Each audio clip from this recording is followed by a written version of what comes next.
Chapter 4:11. No. Xiao Ichen insisted. Mu Yaja's face instantly turned cold. You won't even listen to Daddy anymore? Daddy's words are wrong, I won't listen. Xiao Ichen felt aggrieved, but on the surface, he still looked very determined. How could he admit defeat in front of the sisters? I won't apologize for something I didn't do. Then tell Daddy, did you push your sister? Mu Yaja asked seriously. Xiao Ichen was speechless for a moment before he forced out 2 words. I pushed. Then, he nervously explained, that's because she bit me first, and I didn't use since you pushed her, shouldn't you apologize when she fell? Mu Yaja guided him patiently. He did not care what other children did wrong, he only cared about his own child's sense of responsibility. Even if he did not push her hard, he still pushed her. Xiao Ichen was partly responsible for her fall, so he wanted Xiao Ichen to lower his head and apologize. You should reflect on your mistake. Xiao Ichen had always taken Mu Yaja's words as an order. He wanted to quickly resolve this matter, so even if he was unwilling, he still obediently lowered his head in Song Enshi's direction. I'm sorry, Enshi. It's my fault, I shouldn't have pushed you. However, his apology did not make Song Enshi stop crying. Still, the only thing he could do was apologize. Now that he had done this, whether or not he was forgiven was no longer his concern. Uncle Mu, give me a hug. Song Enshi ignored Xiao Ichen's apology and only opened her arms to him with teary eyes. This time, her request for a hug was not something Mu Yaja could refuse. Song Enshi seemed to have achieved her ultimate goal when he took her from Song Enya's arms. Her crying stopped abruptly. Xiao Ichen felt a little sullen, but more than that, he was filled with anger. When he looked up, he met Song Enshi's eyes, which secretly flashed with a hint of success. He clenched his fists so tightly that they cracked. The person in charge of Laji Holdings rushed over. On this day, Li Hanlin happened to be inspecting a new project in Fairy Tale Valley. When he heard that a child was in trouble, he immediately contacted the medical staff and rushed over. When he saw the people in front of him, the corners of his eyes twitched slightly. Headmaster Li? Mu Yaja narrowed his eyes, clearly recognizing him at a glance. Ha ha. What a coincidence. Li Hanlin said awkwardly. Hello, Chairman Mu. The medical staff came over with a stretcher. They wanted to take Song Enshi from Mu Yaja's arms, but little Enshi refused to let go. She insisted that Mu Yaja carry her, so they had no choice but to compromise. Uncle Mu, will you accompany me? Okay, be good. Uncle Mu will accompany you. Okay. With Uncle Mu by my side, I'm not afraid of anything. Song Enshi sobbed, looking very pitiful. Xiao Ichen stood alone on the spot until he saw Mu Yaja carrying Song Enshi into the ambulance. In a moment of panic, he hurriedly asked, Daddy, aren't you going to celebrate my birthday with me? Let's get in the car together. We'll accompany Enshi to the hospital first. But today is my birthday. Xiao Ichen argued with a forced smile. Mu Yaja's eyes turned cold, and his voice deepened. I'll accompany you to play next time. Let's forget about today. Forget it. How could he forget it? Xiao Ichen stubbornly refused to budge and stammered, I don't want to. Chapter 4:12. What? I said I don't want to. I don't want a next time. I only want today. I want today. Daddy, play with me. Xiao Ichen vented all the grievances and bitterness in his heart. He rarely cried, but when he blurted out these words, his eyes couldn't help but moisten. What next time? Was there really going to be a next time? But, why? It was his birthday today. He had been looking forward to it. It was rare that his daddy was willing to play with him. Ichen, don't be so willful. I want to stay and play. I don't want to accompany her to the hospital. I don't want to. Xiao Ichen pouted. His willfulness provoked Mu Yaja's displeasure, so he coldly said, then play by yourself. Anyway, he had already informed the person in charge of Fairy Tale Valley beforehand. Even if he wasn't around, there would be someone to accompany the little guy. If he wanted to play, then he would let him play to his heart's content in the amusement park. With a bang, the car door slammed shut. The ambulance screeched away. Xiao Ichen stood rooted to the ground, dumbfounded. Even after the ambulance had left for a long time, he still couldn't react. Did his daddy abandon him? Did he not want him anymore? He seemed to have been a little willful just now. But was he going to leave him alone to punish him? But what did he do wrong? Why did he have to punish him like this? It was obvious that Song and she had played some tricks to snatch his daddy away from him. He should have obediently gotten into the car and shouldn't have been so willful to say that he wanted to stay and play. However, he was holding back his anger and was unwilling to compromise. It wasn't because he was obsessed with his birthday, but because he felt wronged. Why was everything he had been looking forward to being destroyed so easily? He clearly didn't do anything wrong and had a clear conscience, but his daddy didn't believe him. What could he do? Xiao Ichen hung his head low, and his mouth twitched uncontrollably. He wanted to cry, but he, who had never shed tears, held it in. As if in a fit of pique, he fiercely wiped away the tears at the corner of his eyes with the back of his hand. When he looked up, his expression was still cold and silent. Leave, all of you. Let's go, let's all go. Even if he was alone, he could still enjoy himself. Li Hanlin walked up to Xiao Ichen and squatted down beside him. He was amazed that the little guy looked so much like President Yun. Normally, twins rarely looked so similar. Young Master Mu. Li Hanlin smiled and stuck his face close to Mu Siju, trying to please him. Xiao Ichen responded with a cold look. Don't touch me. Without Mu Yaja around, he seemed to have returned to his old Xiao Ichen, cold, stern, and taciturn. Xiao Ichen picked up his backpack and walked towards his next target. He said, I'm going to play by myself. Don't follow me. How could Li Hanlin listen to him? Before Mu Yaja left, he had specifically asked him to take good care of this child. Thus, Nanny Li said, send a few people to follow him secretly and protect him. Don't let him find out. Yes. Thus, the group of bodyguards followed Xiao Ichen in a grandiose but cautious manner. How could Xiao Ichen, who had undergone special training since he was a child, not notice? However, he didn't have the heart to care so much. Chapter 413. Since we're here, let's have some fun. Therefore, the Tower of Babel, the Fire Beacon Wheel, the Ice Mountain Snow Region, whatever was exciting, he sat on the roller coaster and used the momentum of the roller coaster to vent all the dissatisfaction and grievances in his heart in the form of scream. It was as if he could only feel better this way. He had never been a weak child, but today's incident had left a scar in his heart. He had always thought that girls were innocent and romantic, but Song and Shi's actions had completely overturned his understanding of girls. I hate girls. I hate Song and Shi.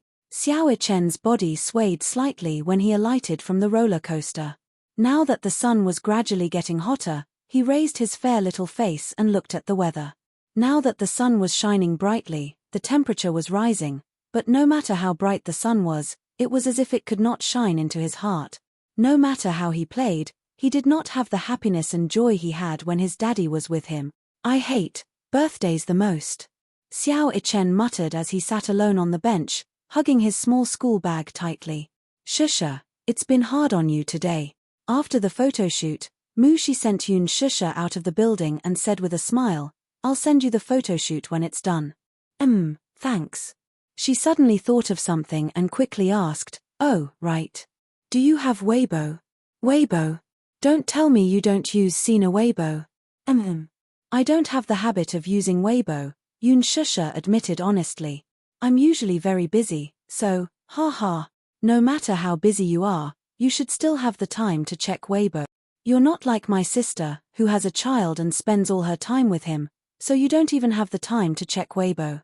Mu Shi did not know whether to laugh or cry. Yun Shusha's expression froze. She had hit the nail on the head. In the past, she was very busy with work and spent all her time at home with Yo-Yo, so she did not even have an account on Weibo. However, her assistant did not know about this, so she had to keep the child a secret for now. As for her private life, she wanted to keep it a secret. At least, she did not want Yo-Yo's life to be disturbed in the future. Hence, she smiled and said, I'll apply for one when I get back. Let me know when you're done, I'll get you a V certification. Mu Shi then waved her hand. Wait for my notice. When Yun Shusha hurried home, Yoon Tianyu was already eagerly waiting for her in the living room. When he saw her return, his little face seemed to glow with brilliance in an instant. Initially, he thought that his mommy would be very busy, and he did not know if she would be able to keep their promise. Hence, he did not have high hopes for her. Therefore, as he sat on the sofa and read the financial newspaper, Yu did not have much hope. However, when he saw that Yoon Shusha had returned earlier than the agreed time, his usually calm heart actually trembled a little with excitement. Mommy. Yo-Yo's face seemed to be covered by a layer of sunshine as he ran 2 rounds around his mother and threw himself into her embrace. Mommy, Yo-Yo, I love you. Good boy. You must have waited for a long time. Yoon Shusha's unhappiness seemed to have dissipated at the sight of him. Chapter 4:14. This baby had such an ability. When she saw his smiling face, it was as if it could drive away all the gloominess. It was very healing. No. Mommy came back very early. As he spoke, Yo-Yo pulled Yoon Shusha into the room. He took out 2 sets of casual clothes and said, Mommy, let's change into this. It's a mother and son outfit. The mother and son outfits were pink-blue in color. They had the same design, but the sizes were different. It was a mother and son outfit from Laji Holdings. This outfit was designed by Yo-Yo himself. There was a heartwarming drawing of a father, a mother, and a cute child in the middle. This unique and childish drawing was very popular. He had wanted to draw this drawing for his mommy, but he felt that his drawing was not good enough. Hence, he had been hiding it and did not dare to take it out for fear that his mommy would not like it. One time, he had a whimsical idea and decided to use this drawing on the outfit. He did not expect it to be very popular. This outfit is, oh, Grandpa bought it. Yo-Yo said, I was shopping with Grandpa yesterday.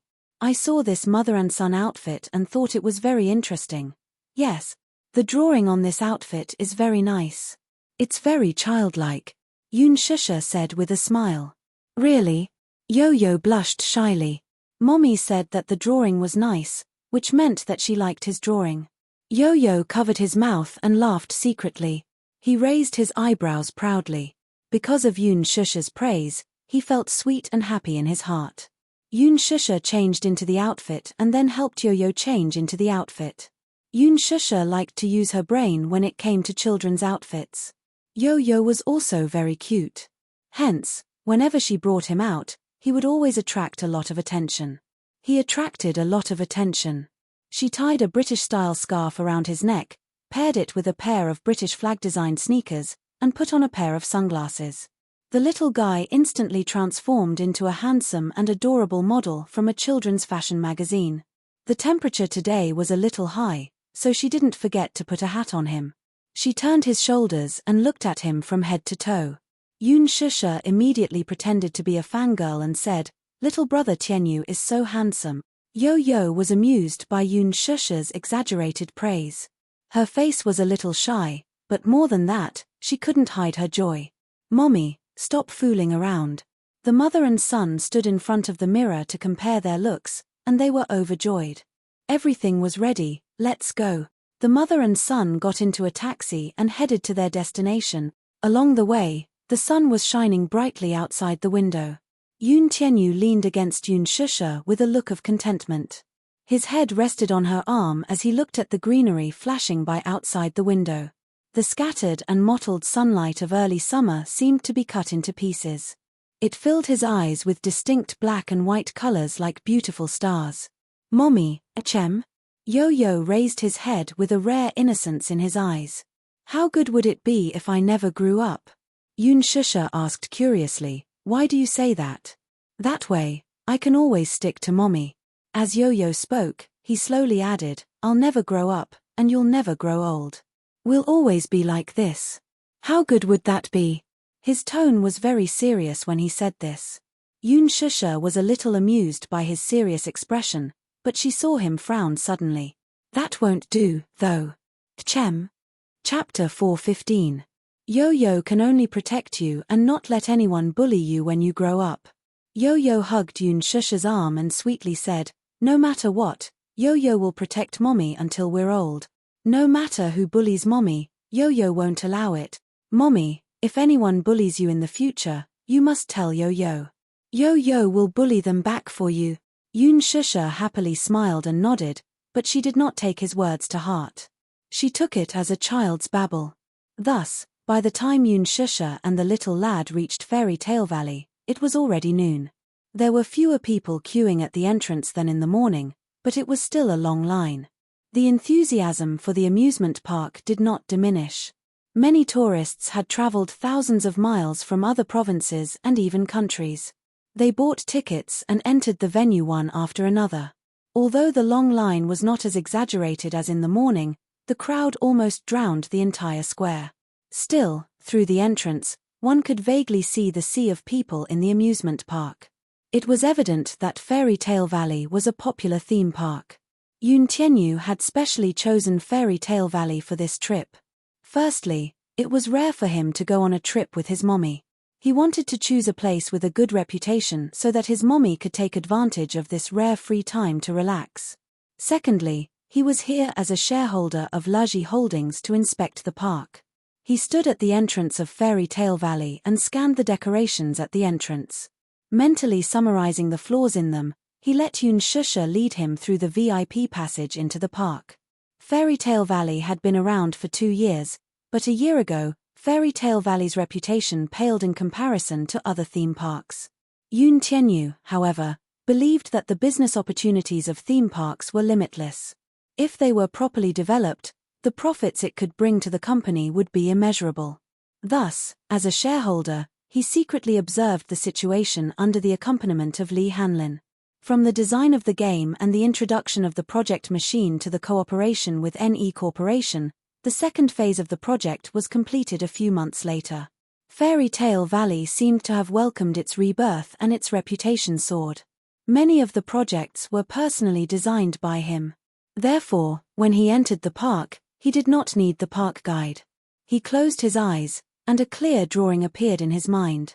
The division of each theme area could be seen at a glance. "Mommy, let's go to Fantasy Manor to play," he suggested. "All right." Yoon Shusha smiled and held his hand, walking towards Fantasy Manor with little Munchkin. However, the two people who were in high spirits did not notice the lonely and dejected figure sitting on the bench at the side. Xiao Ichen vaguely saw 2 familiar figures from the corner of his eye. When he looked up, Yoon Shusha and little Munchin's figures were quickly buried in the endless stream of people. A trace of confusion flashed in his eyes. He stood up and searched through the crowd. However, all he saw were unfamiliar faces. "Little brother." Xiao Ichen frowned slightly. He had a very strong telepathic connection. It was as if the child that appeared in his dream was now in the same world as him. Fantasy Manor was a theme park designed for children below the age of 8. Most of the attractions here were suitable for parents and children to play. Chapter 416. For example, the merry-go-round, bumper cars, and rocket towers. Yo-Yo could not forget about those high-altitude thrills and wanted to try the trapeze, but his body was not suitable for such thrills. He had a congenital heart deficiency, so he was not suitable for high-altitude thrills. Although he felt that it was a pity, he gave up on it for the sake of his health. There were many interesting activities in Fantasy Manor. After playing a few of them, the mother-son pair did not feel tired at all. It was rare for Yoon Tianyu to let go of the messy thoughts in his heart and devote himself to the blissful holiday. Yoon Shusha took this opportunity to take a few photos of him. The little lad was quite photogenic and had a good sense of the camera. Even if he just stood there and did nothing but smile, his fair skin and handsome face made him look like a handsome model. He was so adorable. After touring around Fantasy Manor, the mother and son duo didn't seem to be tired at all. They rested for a while on Sweetheart Street and planned to set off for the next scenic spot. Yoon Shusha was afraid that the weather would be too hot, so she bought a dessert for the little guy at the dessert station. At this time, the advantage of the VIP ticket was apparent. As long as one had a VIP ticket, all expenses in the manor were free. Yoon Shusha was secretly surprised. She did not know the value of these 2 VIP tickets, so she secretly praised Lee Hanlin for his thoughtfulness. What she did not know, though, was that, as the biggest shareholder of Laji Holdings, These 2 VIP tickets were just a matter of a phone call to Yoon Tianyu. Yo-Yo liked the mango and strawberry flavors, so Yoon Shusha specially bought him a mango and strawberry two-toned ice cream for him to hold in his hands. Yo-Yo licked his lips in satisfaction. He scooped up the first mouthful of ice cream and sent it to Yoon Shusha's mouth. Ah, Mommy, you're hot, too. Thank you, baby. Yoon Shusha took a bite. The ice cream was very soft and fragrant. It melted in her mouth. She raised her eyebrows in surprise and gave 2 thumbs up. It's delicious. Yo-Yo, try it too. Yo-Yo smiled with her watery eyes and took a bite as well. The soft ice cream immediately melted in her mouth, accompanied by a rich milky aroma and a sweet fruity taste. It was sweet but not greasy. With just one taste, he could tell that this ice cream was authentic. It was made with real fruits, and there was no skimping on the ingredients. He was very satisfied with this. Shusha. Not far away, a faint call could be heard. Due to the hubbub of the crowd, Yoon Shusha did not hear it clearly at first. She was so focused on the little lad, who was enjoying his ice cream while walking beside her, that she did not hear anyone calling her from behind. Until a woman holding a child walked up to her and patted her on the shoulder. Are you Shusha? Yoon Shusha. Yoon Shusha was startled. Turning around, she saw a mature and charming young woman with thick makeup on her face. Her facial features were not outstanding, but they were still considered good-looking. Shusha. It's really you. I thought I mistook you for someone else, the woman said agitatedly. Do you still recognize me? Chapter 417. Jiang Li.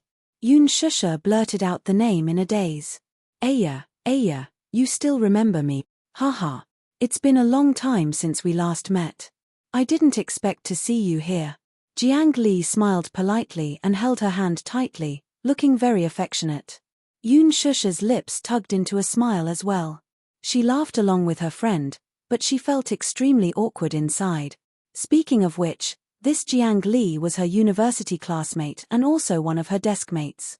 Under normal circumstances, when an old classmate met, they would be very excited, and they would even hug each other and cry.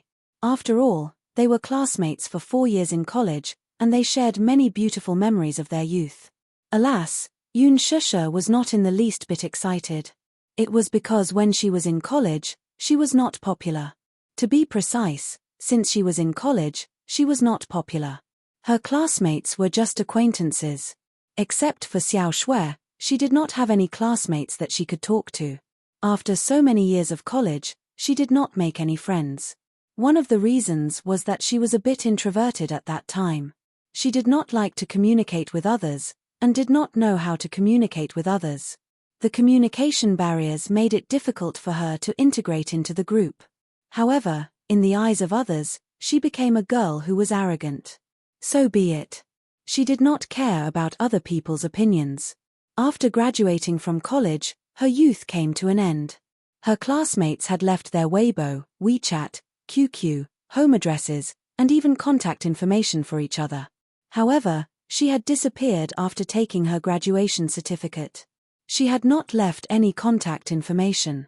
It was as if she had never existed in this class from beginning to end. Without her, the class reunion was never complete. No wonder Jiang Li was so excited about today's accidental meeting. After all, Yoon Shusha was a legendary campus belle when she was in college. She was born beautiful, had a beautiful appearance, dropped out of college, and had an illegitimate child. The rumors about her were too mysterious. Therefore, she was a mysterious figure in the history of college. Yo-Yo held the ice cream and stood beside Yoon Shusha, secretly sizing up the woman in front of her. From her words, he heard that she was his mother's university classmate, but she looked a little old. If he didn't know that she was the same age as his mother, he would have thought that this woman was in her 30s.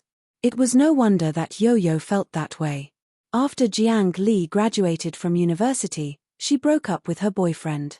Under the arrangement of her family, she hurriedly got married. Now, she was a mother of 2. She had recovered well after giving birth, but giving birth to a second child had a subtle effect on her body. Therefore, when she stood next to Yoon Shusha, she looked a little old. Today, they were here to celebrate Children's Day with their eldest daughter. Jiang Li carried her daughter and said, "Qianqian, come, call me auntie." "Auntie." The little girl called out timidly. She was about 3 or 4 years old and looked very obedient and cute. Yun Shusha smiled faintly. "Good girl, Qianqian." Jiang Li quickly stood beside her. At this moment, she was attracted by the little one who was sizing her up. She said with surprise in her eyes, "Wow, this child is so cute. Is he yours?" Chapter 4:18. As Yun Shusha spoke, she held Yo-Yo's little hand and instructed, "Yo-Yo, aren't you going to greet your auntie?" "Hello, auntie. My name is Yo-Yo. Auntie is so classy." Yo-Yo greeted her sweetly with a bright smile on his little face. He was not afraid of stage fright at all. Oh, you're so cute. My heart is about to melt when you call me auntie." Jiang Li was a woman who liked children very much. She could not resist Yo-Yo's sweet advances. She called him adorable and leaned over to ask for a kiss from Yo-Yo. Muak.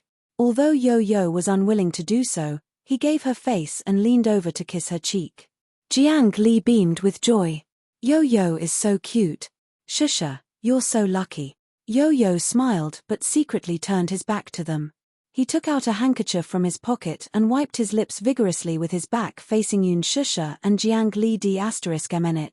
"It's all foundation. The perfume is so strong. If it wasn't for Mommy's sake." When he secretly wiped his mouth clean, he saw that Jiang Li had already put Qianqian down. The little girl walked up to him and looked at him in a daze. She opened her arms and shyly asked for a kiss. "Qianqian also wants a kiss from little brother." Yun Tianyo's perfect smile froze a little.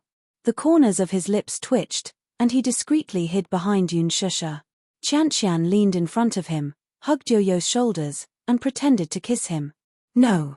When Jiang Li was not paying attention, Yo-Yo gave her a disdainful slap on her face and coldly pushed her away. Qianqian was not sensible. She simply liked this handsome and cute little brother standing in front of her. When she was pushed away, she looked a little aggrieved, but she still opened her arms and pounced on Yo-Yo tightly. Thus, the two little guys ran around Yun Shusha, chasing each other around her. Jiang Li smiled and said, "Your baby is so cute. How old is he?" 6 years old. Yun Shusha smiled and did not mince her words. This time, it was Jiang Li's turn to be stunned. 6 years old.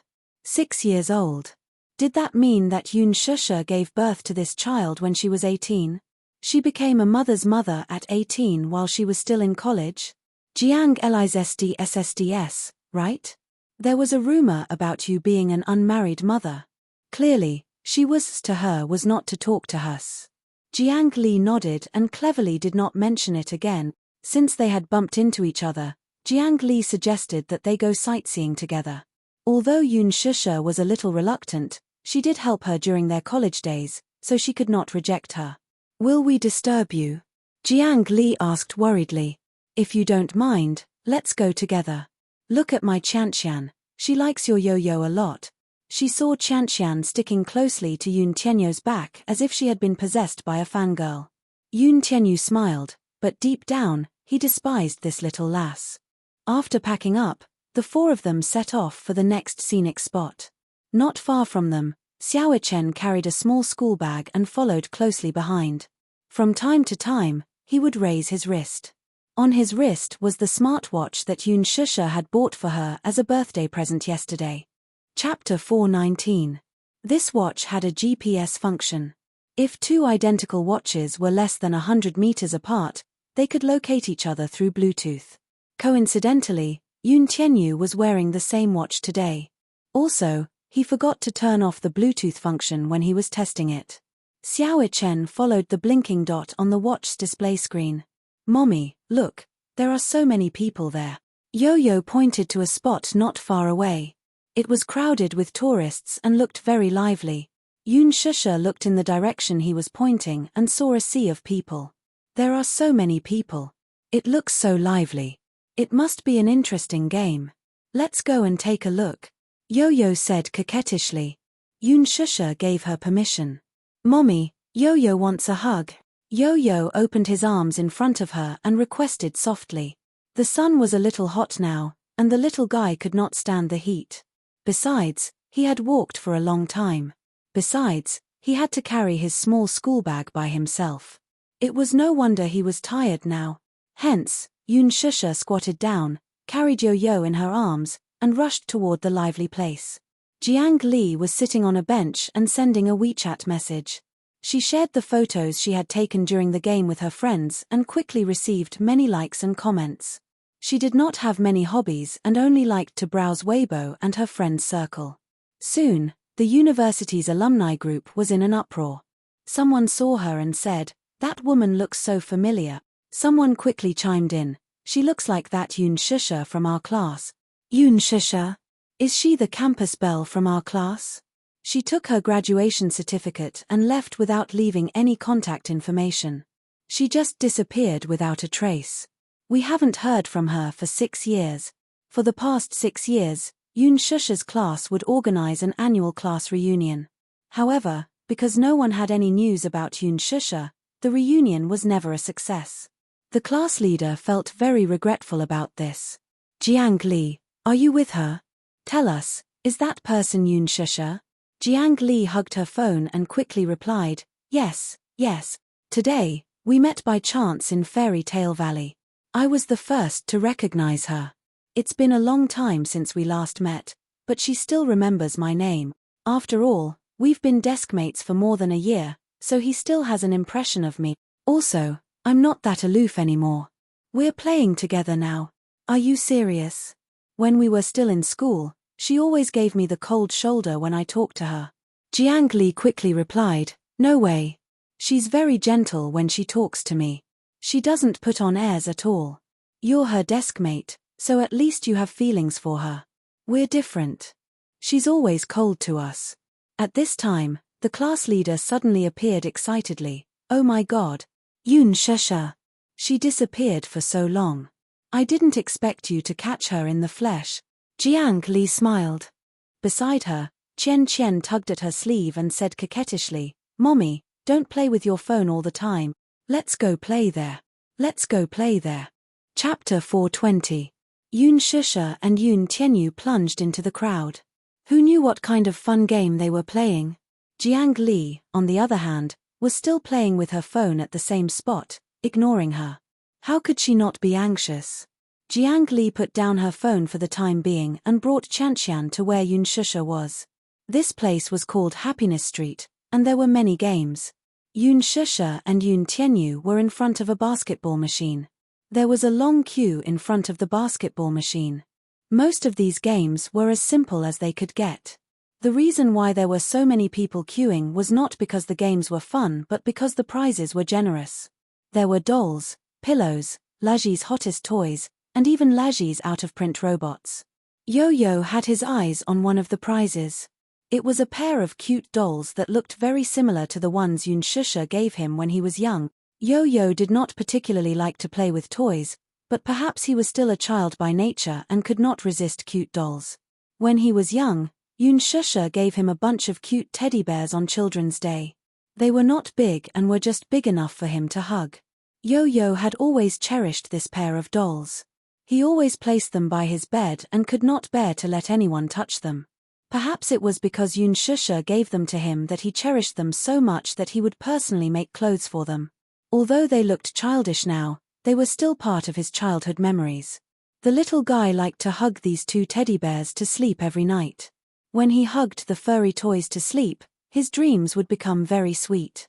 But later, the toy was taken away by Yoon Ene's cousin without his consent. When he returned home, he found that the teddy bear by his bed was gone, so he asked around anxiously.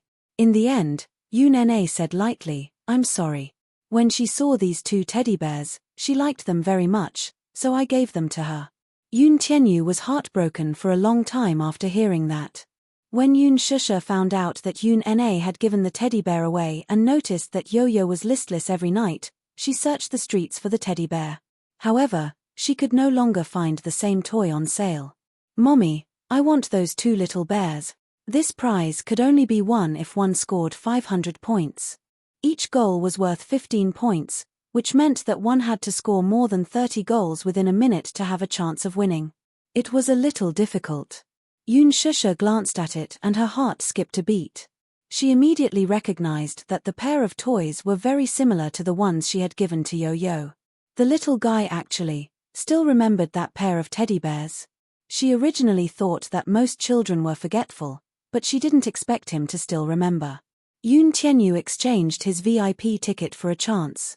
Since it was a VIP ticket, he naturally had priority. Thus, he stood in front of the children's basketball machine, picked up the ball that had rolled down, and threw it with much effort. Clang, the basketball hit the basket and didn't go in. Yoon Tianyu broke out in a cold sweat. Clearly, he was not convinced. He picked up another basketball and threw it with all his might. This time, the angle was right, and the strength was just right. He scored a goal. Yoon Shusha encouraged him. That's great. Yo-Yo, do your best. Chapter 421. However, a minute passed in the blink of an eye. Even though he was panting from exhaustion, he only managed to score 300 points, which was barely half of the total. Yo-Yo pouted, clearly unhappy. His stamina could not keep up. After such a short while, his breathing had quickened, and his face was flushed red. It was obvious that he was extremely tired. Little brother, here's a tissue for you. Qianqian, who was standing at the side, shyly passed a tissue to him. Yo-Yo glanced at her and his lips twitched. He took the tissue from her and forced a smile. Thank you. It was fine if he did not smile, but when he did, it was as if the whole world had lost its color. His smile was as beautiful as a flower, and it made Qianqian dizzy and disoriented. In an instant, her face turned as red as a ripe persimmon. No, no, no, no. You're welcome. Qianqian's heart raced as she clutched her chest. Apparently, she was instantly smitten by his smile. She immediately turned into a fangirl of her little idol. Jiang Li, who was standing at the side, took a picture of this loving moment and posted it on her WeChat Moments with the caption, "My daughter and her little idol look so compatible. Hee hee." The class group chat was already in an uproar. Jiang Li clicked on it and saw an explosion of messages.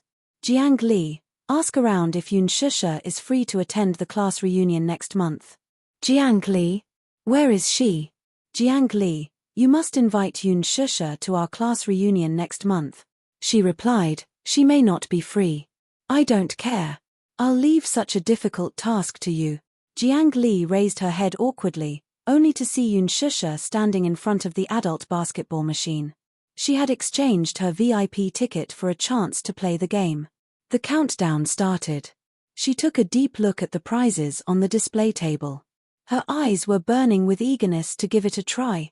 Whoosh, whoosh, whoosh. She made 3 consecutive shots and hit the target. The surrounding crowd burst into cheers of surprise and shock. At first, they were attracted by Yoon Shusha's beauty. She was young, elegant, and refined. Moreover, she was a young mother with the temperament of a star. Even though she was wearing a simple mother and son outfit, her temperament was outstanding and eye-catching. However, she did not expect that when it came to shooting, she would not lose to men. Looking at her skinny figure, thin arms, and slender waist, she looked weak. After all, shooting was a physical exercise. Who would have thought that she would be able to hit every shot? However, what they didn't know was that Yoon Shusha was a member of the girls' basketball team when she was in junior high school. Therefore, games like shooting baskets weren't too difficult for her. But even if his shooting skills were good, after a minute of continuous shooting, his arms gradually became sore, as if they were filled with lead. At the end of the game, he had a total of 495 points, 5 points short. Yoon Shusha's expression was extremely ugly. While feeling sorry for her, Yoon Tianyu frowned in heartache and hurriedly passed her a bottle of mineral water. Mommy, drink some water and rest for a while. Yes. I'll play again later. Yoon Shusha was unwilling to admit defeat. She took a big gulp of the mineral water and planned to play again later. Forget it, Mommy. I don't want that toy anymore. Chapter 422. Forget it, Mommy. I don't want that toy anymore. Yo-Yo's heart ached when he saw that she was sweating profusely. He didn't want that toy anymore. Yo-Yo couldn't bear to watch his mommy fight so hard for him. He walked up to her and massaged her shoulders and arms, hoping that this would help her get rid of the soreness as soon as possible. If Yo-Yo likes it, then Mommy will definitely win it back for you. Yoon Shusha made a solemn vow. Her gaze was resolute as she gulped down another mouthful of water and exchanged her VIP ticket for another chance to play the game. Yo-Yo stood at the side, his face red and his lips pursed tightly. His heart ached for her, but he also felt warm. Yoon Shusha was never one to admit defeat. In her eyes, there were only things that could be done and things that couldn't be done. There were no possibilities or impossibilities. Just like in her studies, she might not be a genius, but she was hardworking and hardworking. She had willpower that ordinary people didn't have. In addition, she was a little stubborn. The staff at the side was a little stunned. They had seen many tourists who came to play games for prizes, but they had never seen such a persistent person. For the sake of a prize, he repeatedly played a boring game. He had a determination that was unlike ordinary people. They were a little surprised. These prizes weren't particularly expensive, except for a few special prizes that weren't available on the market. Compared to the VIP ticket that cost a few thousand yuan, the value of the toy itself wasn't that high. She had spent a few thousand yuan on a VIP ticket, but in the end, she was competing with a cheap product and a boring game. It was really puzzling. However, Yoon Shusha didn't care about what others thought. She only knew that Yo-Yo liked that toy and wanted it. That was enough. If she couldn't pass the first round, she would play another round. It wasn't until the third round that Yoon Shusha barely passed the 500-point mark and got her wish to win the prize to Yo-Yo. Baby, look, Mommy won. Yoon Shusha squatted in front of him and gently scratched his nose. Yo-Yo was extremely touched. He gently stroked Little Bear and looked at Yoon Shusha, who was sweating profusely but smiling brightly. For a moment, he felt a lump in his throat. Mommy, Yo-Yo loves you. As a reward, Yo-Yo stepped forward and gave him a kiss. This was the sweetest reward. Seeing this, Qianqian, who was standing at the side, was green with envy. She softly asked, "Little brother, can I touch your teddy bear?" "Here." Yo-Yo was quite generous, and Qianqian was not annoying other than being very clingy. Hence, he let her play with the teddy bear for a while. Qian clearly loved it so much that she could not bear to part with it. The teddy bear was very cute, and children of her age could not resist such a cute toy at all. After playing with it for a while, she clamored for it too. Hence, Jiang Li also went to play the game, but she didn't even get 100 points. This was a little awkward. Hence, Jiang Li walked to Qianqian and asked her to return the toy to Yo-Yo. She tried to persuade her, but Qianqian refused to let go. Her eyes were misty with tears, and her mouth was pouting. She looked sad and aggrieved, as if she was going to burst into tears the next second. Seeing that she had no intention of letting go, Jiang Li couldn't help but feel awkward. After all, the teddy bear belonged to someone else. She couldn't just take it away, right? Chapter 423. However, the child was too young to understand such things. Before Jiang Li could speak again, her tears fell and rolled down her cheeks. Sob sob sob. Qianqian likes this teddy bear too. Sob sob sob. Don't take Qianqian's teddy bear away. As soon as she finished speaking, Jiang Li laughed awkwardly and scolded, "Qianqian, stop fooling around. Quickly return the little bear to Big Brother." "No. Qianqian likes this teddy bear so much. Little bear likes Qianqian too." Jiang Li's smile froze. She looked up and looked at Yoon Shusha in embarrassment. She had no choice, so there was a pleading look in her eyes. Qianqian had been pampered since she was young, so it was inevitable that she would be willful at times. She was a girl after all. She was the apple of everyone's eye and was spoiled. Jiang Li knew that if she were to forcefully snatch the bear from her arms, she would definitely cry until the heavens and earth turned dark.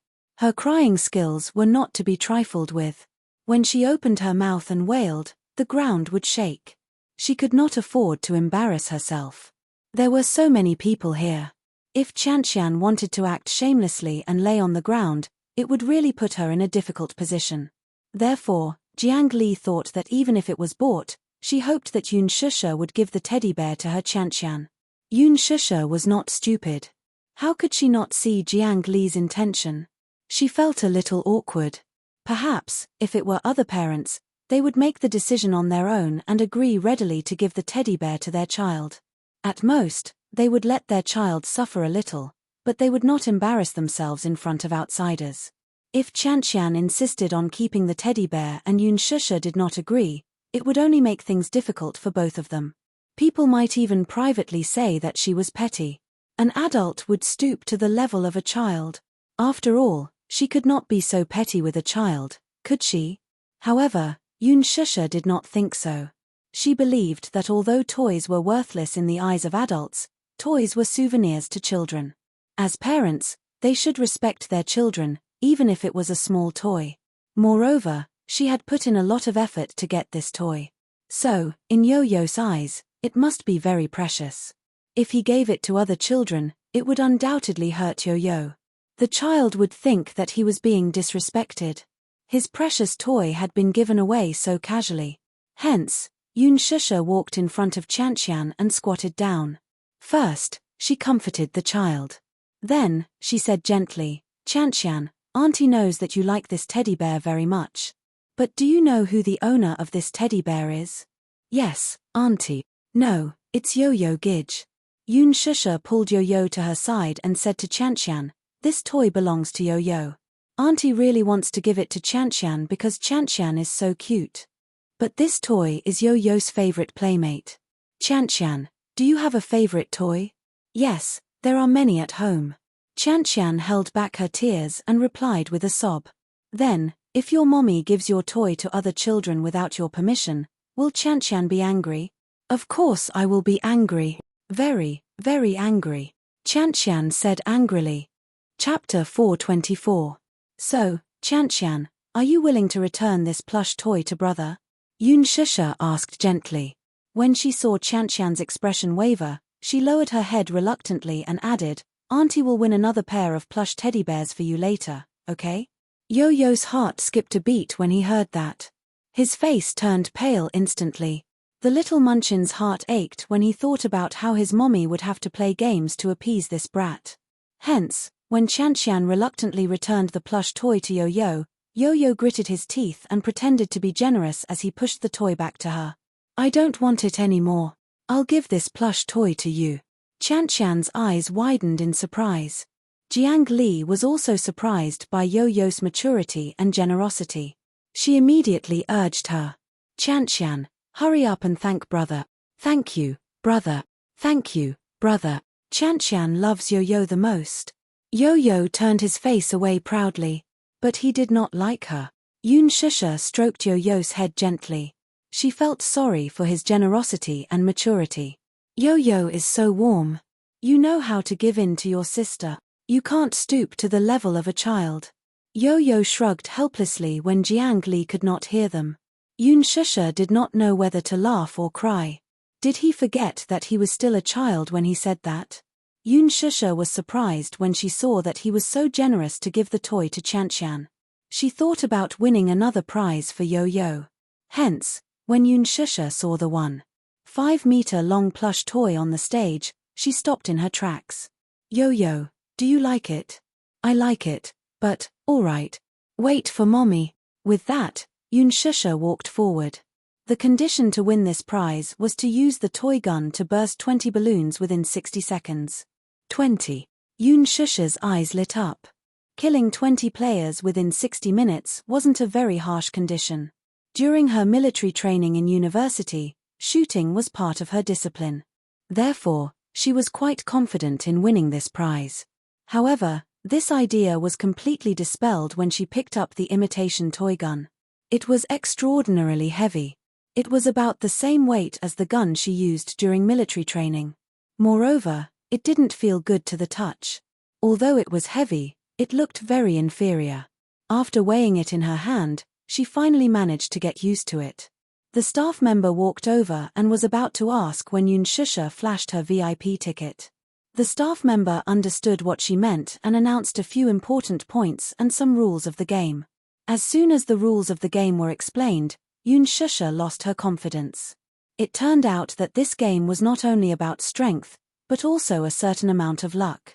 Just popping the balloons wasn't enough. Popping a balloon would drop a point coin.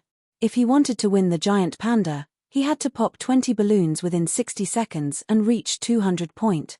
It was a little difficult. There was no such thing as a free lunch in the world. However, it didn't matter how difficult it was. Since he was already here, he might as well play to his heart's content. Hence, the game began. The bullet accurately hit the balloon, but it didn't burst.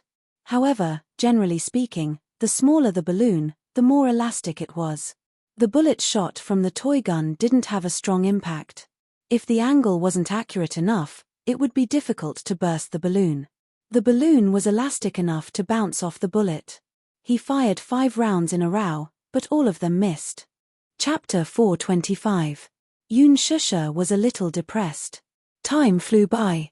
Of course, when the time was up, Yoon Shusha put down the toy gun dejectedly. In 60 seconds, she had only popped 8 balloons. Her luck was not bad, though. The coins that dropped were relatively large, but the number was too small, so the total score was only 150 points. Yoon Tianyu went forward to hug the toy gun. His body almost swayed under the weight of the heavy gun, so he quickly put it back to its original position. It was so heavy. Yoon Shusha told him helplessly, "This game is too difficult.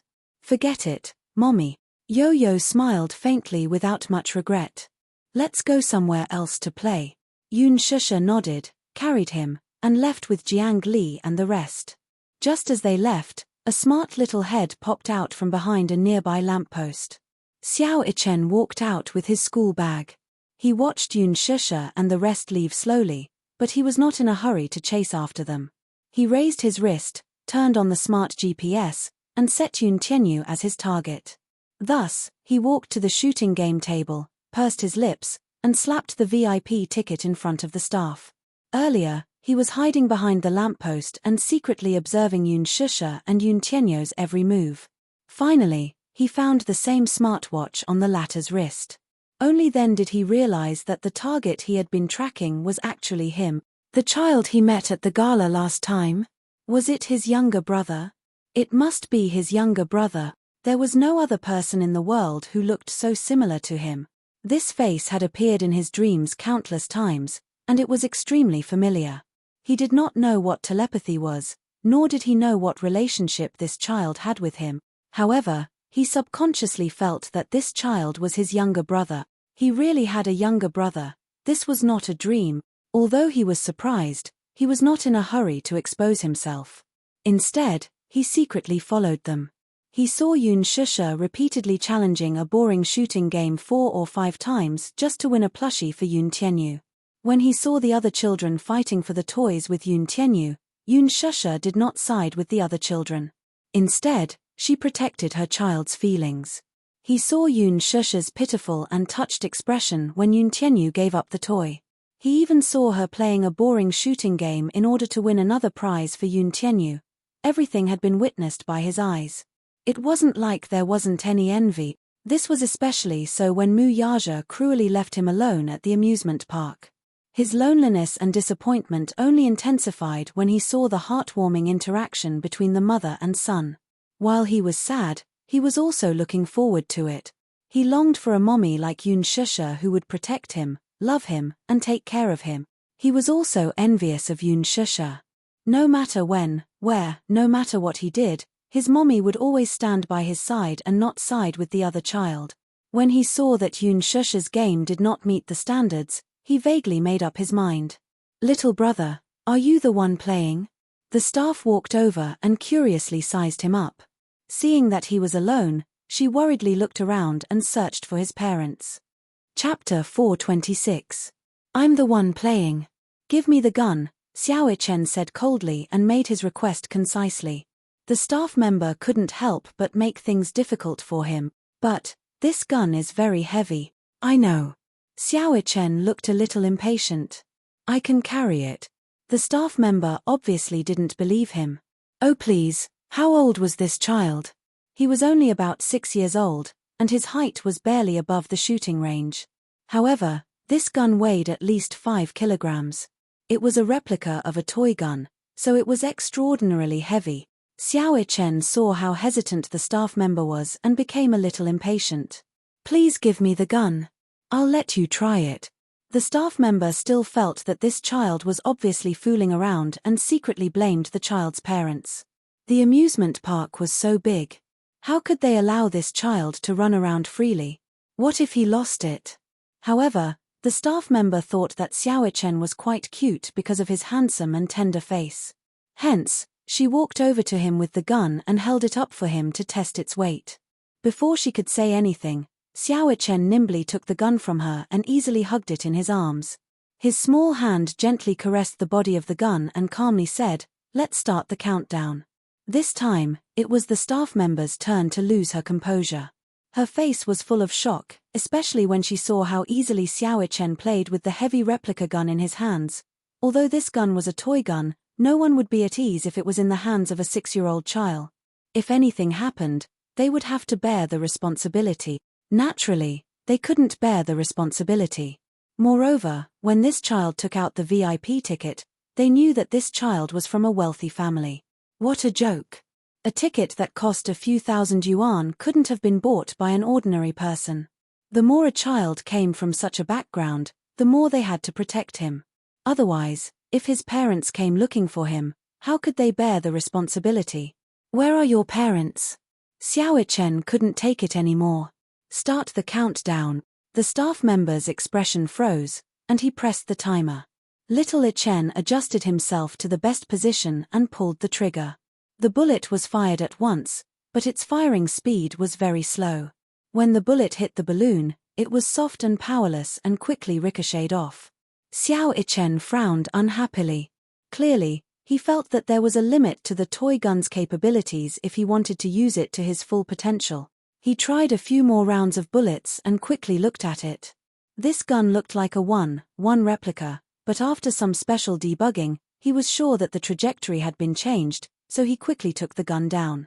Sure enough, it was a problem with the trajectory. When it came to debugging firearms, it was obvious that this was his specialty. In just a few moments, this thorny problem was quickly solved. By the time he finished assembling the gun, half of the time had already passed. Although he didn't hit the target, his professional shooting posture and domineering aura still shocked the few staff members on the side. Not bad. From the looks of it, this lad had practiced martial arts before. Did his family train him to shoot at such a young age? If he didn't have professional training, it was impossible for him to have such speed and such a domineering aura. Chapter 427. When they saw how the little guy skillfully dismantled the gun, changed the trajectory of the bullet, and finally reassembled it, the shock in their hearts could no longer be expressed with words. It was too shocking. This child, how could he be so good? Not only was he good with guns, but he even knew that the trajectory of the bullet had been changed. And he could even change it back. If they hadn't seen it with their own eyes, they would have found it hard to believe. Xiaochen knew that time was running out, so he didn't waste any more time. He reloaded the gun and pulled the trigger. The bullet was no longer as slow as before. In a split second, it whistled through the air and pierced through the balloon. In a flash, the balloon burst without even seeing the bullet's trajectory. While everyone was still in shock, Xiaochen reloaded the gun, aimed, and pulled the trigger again and again. Unknowingly, his amazing results quickly attracted the attention of the surrounding audience. When they saw that there was a child playing a shooting game, and he was only 6 years old at that, they all came over in admiration. Pa! Pa! Pa! As the balloons burst one by one, the scoreboard fell to the ground. In the last second on the timer, the 30th balloon burst and the scoreboard fell. Xiaochen put down the gun. The staff member at the side pressed the timer, but he was already stunned and speechless. The surrounding audience was even more amazed. Oh my God, this child was amazing. Help me count the points, thank you, Xiaochen said expressionlessly. The staff member was still a little dazed, but under the urging of the little kid's icy gaze, he quickly counted the scoreboard that had fallen to the ground. His luck wasn't good, so he didn't have many points. However, he won by having so many scoreboards. In total, he had more than 300 points. Xiaochen raised his eyebrows, but he didn't show the excitement that everyone expected a child to have. It was as if he had already expected this result and was determined to get it. Little kid, congratulations, You have 320 point. What kind of prize do you want? Xiao Chen looked at the huge panda plushie on the display stage. His eyes moved, and there was a hint of gentleness in them as he pointed at it. Is that the panda over there? Yes. That's it. Xiao Chen waited for her to pass the doll to him. The staff member nodded and walked to the display stand to pick up the panda plushie. Aya, little Zhong, wait. How many more pandas are there? A staff member from another shooting range asked nervously as he rushed over. Just one. What's wrong? Is there no more stock? Yeah, there's only one left. What's wrong? Aya, what should we do? There was a tourist over there. The mission was completed. What a coincidence. He also wants this panda. Do you have any tourists on your side? Yes. Little Zhong nodded. He recalled Xiao Chen's swift and fierce movements when he was shooting. He still hadn't recovered from the shock. Then what should we do? That tourist over there also took a fancy to it. But the tourists on my side also took a fancy to it. Which one? Let me see. That child over there. Do you see him? Chapter 428. The staff member looked in the direction that little Zhong was pointing at and saw a 6-year-old kid. His face darkened as he said suspiciously, "Are you kidding me? That's a 6-year-old kid.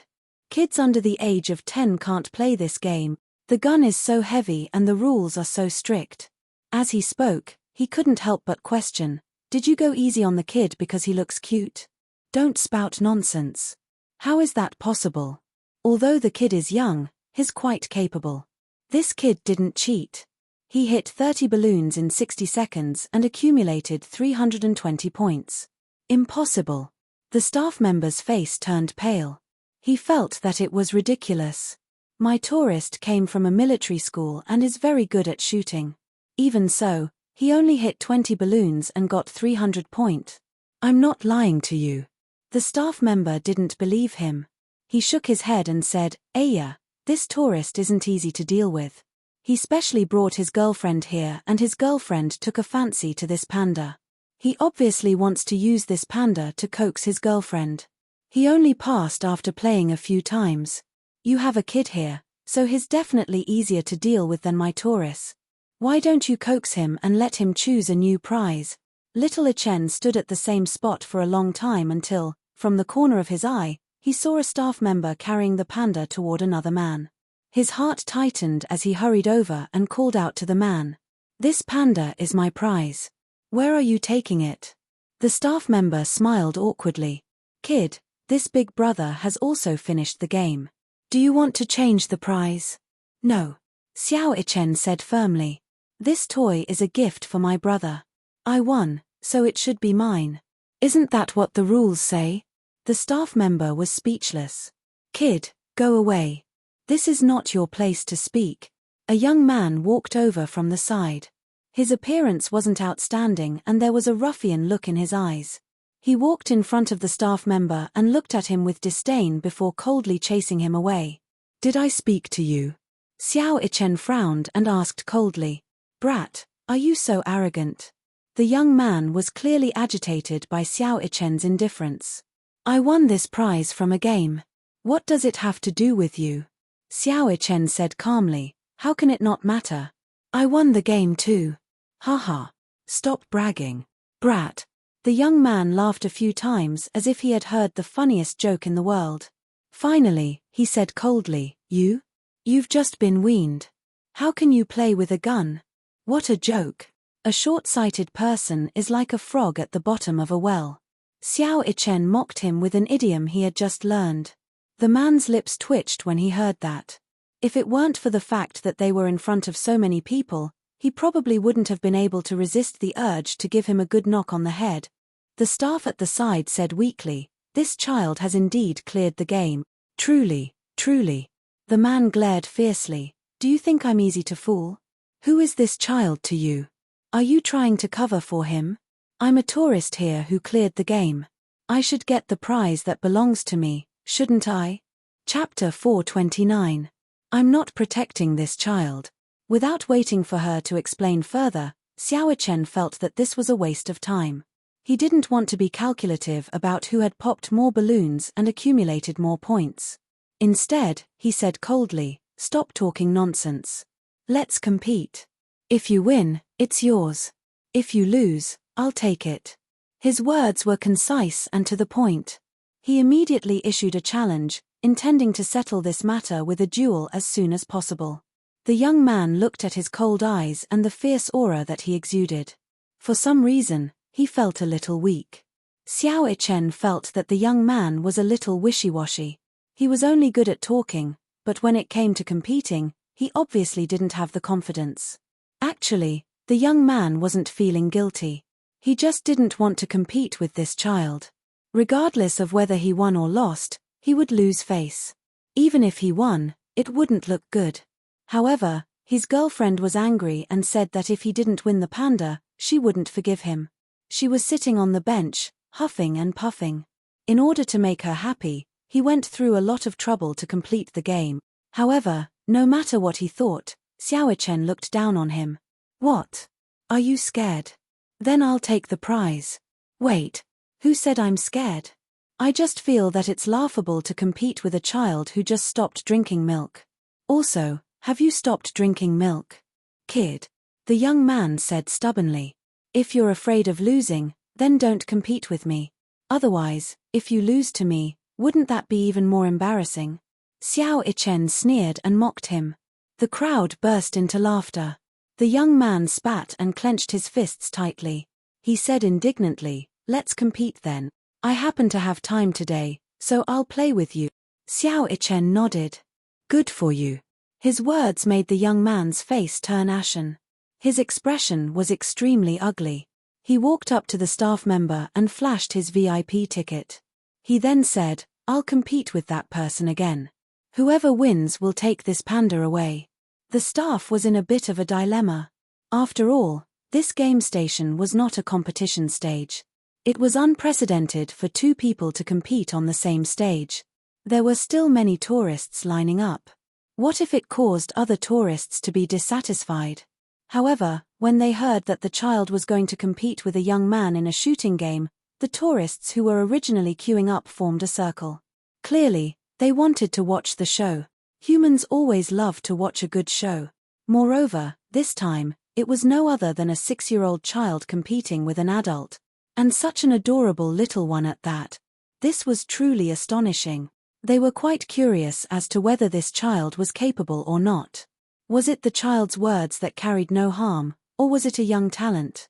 Therefore, everyone was curious and wanted to know who would win in the end. The man was in a difficult position. Now that the people around him were jeering with the attitude of watching a good show, he didn't have the chance to back out now. However, on second thought, how capable could a 6-year-old child be? He had served in the military before. No matter how amazing this 6-year-old child's shooting skills were, it would be difficult for him to compare. Moreover, he wasn't the one who wanted to compete. Chapter 430. With that thought in mind, he stopped worrying and stood in front of the shooting platform. He rubbed his palms together, eager to give it a try. Little Ichen, on the other hand, had the foresight this time. Previously, he did not know that the gun's trajectory had been changed, so he wasted half of his time. This time, he wanted to adjust the gun's trajectory in advance before reassembling it. After all, he could not afford to make any mistakes when competing with other people. He was determined to win this panda. The man watched him dismantle and reassemble the gun from the side, secretly laughing in his heart. This kid is a prodigal. What does a 6-year-old kid know about guns? Can he know better than me? Dismantling and reassembling the gun, the kid might accidentally lose a part of the gun. When the game starts, the gun won't be able to shoot. Don't blame me for being heartless. Are you ready? The staff member held the timer and saw that both sides had already raised their guns and were eyeing the balloon board covetously, so he said, "Begin." As soon as he finished speaking, the man took the lead and fired the first round of bullets. He opened the door to victory and burst a balloon in an instant. His technique was quite professional, at least he did not look like a layman. When the crowd looked at the other side, they were all stunned. They saw Xiao Ichen aiming at the balloon board. Every bullet he fired hit the balloon accurately. Then, He swiftly loaded the gun and pulled the trigger again. His movements were as smooth as flowing water. The bullets shot out were like thunder, with an irresistible force. Bang! Bang! Bang!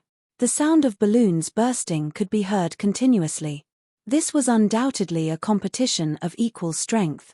No, if the two sides were to be compared, those who were observant would realize that Xiao Chen's hand speed was faster than the man's by a few seconds. Compared to the man's frantic movements, his face was calm and his posture was as steady as a mountain. Looking at the balloon board, his breathing was calm and his gaze was like a torch. The fierceness and murderous intent in his eyes was not something a child should have. His movements were unbelievably coordinated. The whole process was seamless, as if he and the gun had become one. Their coordination was perfect. The speed of the cutting was too much for the eyes to take in. This was clearly a one-sided showdown. Everyone was dumbfounded by what they saw. In comparison, this child was the real expert. While they were curious about how a 6-year-old child could be so accurate with a gun, time passed quickly. Soon, a countdown was announced. 8, 7, 3, 2. At the last second, Xiao Chen raised his gun and narrowed his eyes coldly. The corners of his mouth suddenly curved into a cold and evil smile. This smile was like a confident smile with victory in his grasp. He pulled the trigger. The bullet pierced the balloon and whizzed away. The last balloon on the balloon board, along with the accumulative points card inside, shattered and fell to the ground with a popping sound. Time's up. The staff called for a halt. However, at this moment, the surrounding crowd fell into a suffocating silence.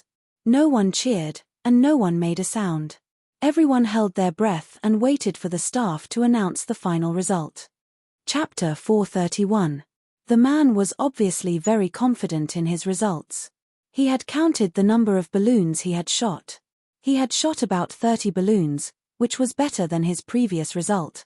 This time, there should be no problems. While the staff was calculating the points, he looked at Xiao Chen. He saw that the man had his hands behind his back, but his gaze was fixed on the giant panda on the display stand. His balloon board was empty, and there was not a single balloon hanging on it. What was going on? He had shot all the balloons. How was that possible? After the two staff finished calculating the final points, they walked into the crowd and began to announce the results. This gentleman's final result is that he has shot 35 balloons, and he has accumulated 400 points. When the man heard the results, he waved his fist in the air. He felt that he was going to win this duel. However, his smile froze on his face when he heard the next result. This kid's result is that he has shot a total of 108 balloons, and he has accumulated 1,025 points. The crowd erupted into thunderous cheers. Unbelievable. This was a miracle. At the same time, many people in the crowd were mocking him. Hihi, a grown man can't even beat a kid, and he's still so full of himself. You didn't hear it just now. I was behind him in line. He kept bragging in the crowd, saying that he used to be a soldier and that he had touched more guns than breasts. He's an ignorant and incompetent ruffian. How can he be a soldier? Don't embarrass the soldiers. Even a kid can crush him. The man was at his limit. Suddenly, he pointed at the staff and said in exasperation, "Cheating? Cheating. 108 balloons, who would believe that? How could a kid do that?" As soon as he finished speaking, the crowd erupted in support of him, mocking him for being a sore loser. "We believe it. That's right. We saw it just now. This kid is better than you. Just admit defeat. You're a grown man, but your skills are inferior, and you can't afford to lose. This kind of gun is able to explode balloons because of experience and skill. 60 seconds, only 60 seconds. The whole process of loading and firing takes 1 second. 60 seconds, at most, can explode 60 balloons, I believe." Xiao Chen said coldly, "Don't compare me to a piece of trash like you who can only shoot 30 balloons, okay?" With a lukewarm insult, the other man's face immediately turned ashen, and he lost all face. "What did you say?" "I said, you're a piece of trash." Little Chen did not give him any face. "Don't you know? I changed the ballistics and mechanism. That was why the two guns were different. Little Ichen's modified gun could fire 5 rounds in a row, which saved a lot of time. The man was speechless. He was so angry that the muscles on his face were twitching. "Come, little kid." The staff smiled and passed the 1.5-meter-long panda to him. Xiao Ichen hugged it with both hands. The panda was indeed a real panda. It was 1.5 meter long, soft, and comfortable to hug. Xiao Ichen hugged it with both hands, almost covering his entire body. Only then was he satisfied and left with her in his arms. Chapter 432. Hugging the panda with both hands, he was troubled. He had won the prize to give it to the little guy, his younger brother, but how should he give it to him? Just as he was in a dilemma, he suddenly came back to his senses and felt that someone was following him. His senses were extremely sharp and his sixth sense of danger was quite strong. However, with the panda in his hands, his vision was blocked and he looked at the ground. Behind him, a long shadow was following him like a shadow. He was cautious. He turned a corner and placed the panda on the bench. When he turned around, he saw that the man from before had followed him. "You're haunting me. What do you want?" Xiao Ichen was very alert. He glanced at him and knew that this man did not come with good intentions. Hence, he stared at him vigilantly. The man's lips curled and he suddenly laughed sinisterly. "Little brat, you're very arrogant. Do you know that you've embarrassed me today?" This stinking brat came out of nowhere and made him lose all his face. He didn't expect that his girlfriend had also seen the duel just now. Her boyfriend had actually lost to a 6-year-old brat. Naturally, the outcome was to ruthlessly ridicule him. Hence, he was even more embarrassed. He was born into a proud family and entered the army at the age of 18. He was proud of his good family background and had never taken anyone seriously. Now that he had suffered such a huge loss at the hands of a 6-year-old brat, he naturally had a bellyful of anger that he had nowhere to vent. For some reason, he followed them here. "Damn it. Little brat, you embarrassed me so much. How are you going to compensate me? Go back and practice your marksmanship so that you won't lose to a 5-year-old brat again." Xiao Ichen said coldly and mercilessly. "You, damn it. You're asking for a beating." As he said that, he stuck his hand into his pocket and kicked at him. In the blink of an eye, in the blink of an eye. Xiao Ichen moved like lightning and dodged the attack easily. Before the man could retract his leg, he used his palm to strike the weakest part of the man's knee. No matter what kind of hellish training a child received, it was inevitable that there would be a huge difference in strength between an adult man who had undergone the same training. However, that did not mean that he was soft bun. He struck the weakest part of the man's knee with his palm. His strength was not as great as the man's, but he was familiar with the weakest acupoints in the human body. Accompanied by a twitching pain, the man groaned. His legs gave way and he knelt on one knee. Xiao Ichen followed his example. He stretched out his leg and kicked the man's crotch. "You." The muscles on the man's face twitched violently. His eyes were bloodshot and gloomy. He glared at Xiao Ichen and threw a punch at him. If the kick just now was said to have held back some of his strength, then this punch was full of strength, mixed with the force of a thunderbolt. There was no doubt that if this punch landed on a child's body, even if the child's bones were not broken, they would definitely be dislocated and injured. Xiao Ichen sneered. He had expected that the man would make such a move when he was in pain. As he dodged the attack, he stretched out his palm and grabbed the man's wrist. With a twist, he dislocated the man's wrist joint. Chapter 433. At the same time, he imitated the man's actions and punched him in the face. The most vulnerable part of a person's facial features was the bridge of their nose. Xiao Ichen aimed his fist at the bridge of the nose and punched it. A cracking sound was heard, as though the bridge of the nose had been broken. Xiao Ichen was going to return an eye for an eye for an eye. The man couldn't react in time. He was in so much pain that he broke out in cold sweat. In a fit of rage, he bared his fangs and brandished his claws as he pounced on Xiao Ichen. It was as though the person standing in front of him was no longer a 6-year-old child, but an opponent who was on par with him. Xiao Ichen remained calm as he watched the man pounce on him. He leaped back a few steps like a cat and dodged the man's attack.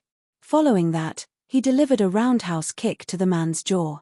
The man's body stiffened as he clutched his dislocated jaw and knelt on the ground. Xiao Ichen casually walked over and stomped on the back of the man's hand with his sneakers. He grabbed the man's hair, clenched his right hand into a fist, and punched the man's broken nose thrice. Ouch! The man howled in pain. The excruciating pain made him lose all strength to resist. Xiao Ichen let go of the man's hand, and the man's body went limp and fell to the ground. Get lost. Xiao Ichen felt that the man was blocking his way, so he kicked him to the side.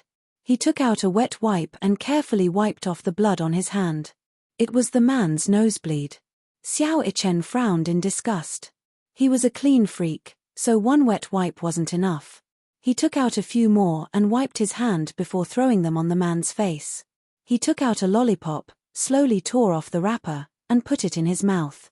Then, he picked up the panda and looked coldly at the man on the ground who refused to move.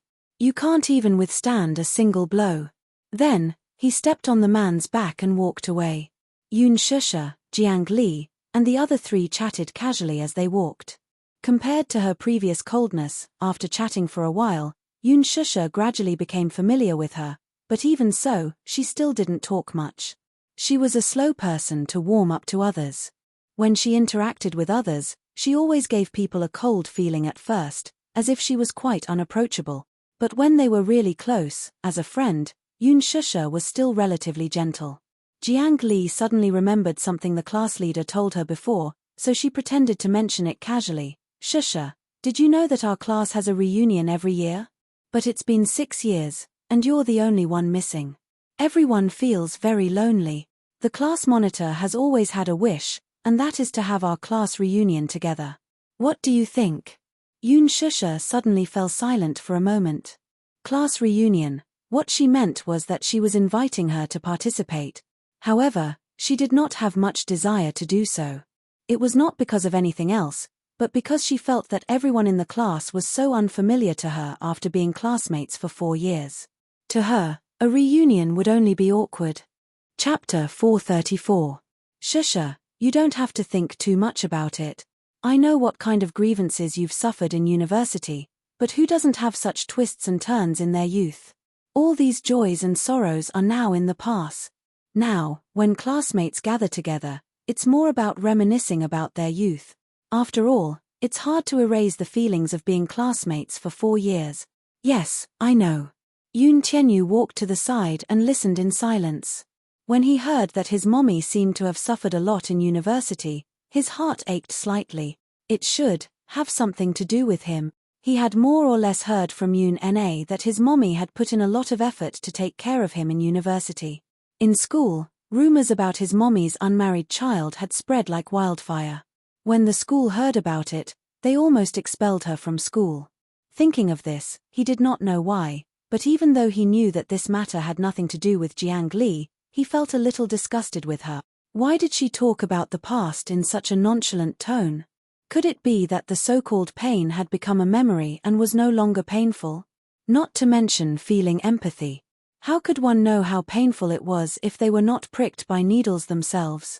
She even said that she treated his mommy as a friend, but he knew that she was up to no good. Jiang Li did not notice the silent and indifferent Yun Tianyu at the side. Naturally, she did not know what the little lad was secretly criticizing her in his heart. She was only trying her best to persuade Yun Shusha. Shusha, do me the honor of attending the class reunion next month. Just take it as giving me some face, that's fine. Everyone misses you. I wonder how you've been for the past 6 years. Are you doing well? As she spoke, she took out a text message to show her. Look, the class monitor specially instructed me to invite you. Such a difficult task has fallen on me.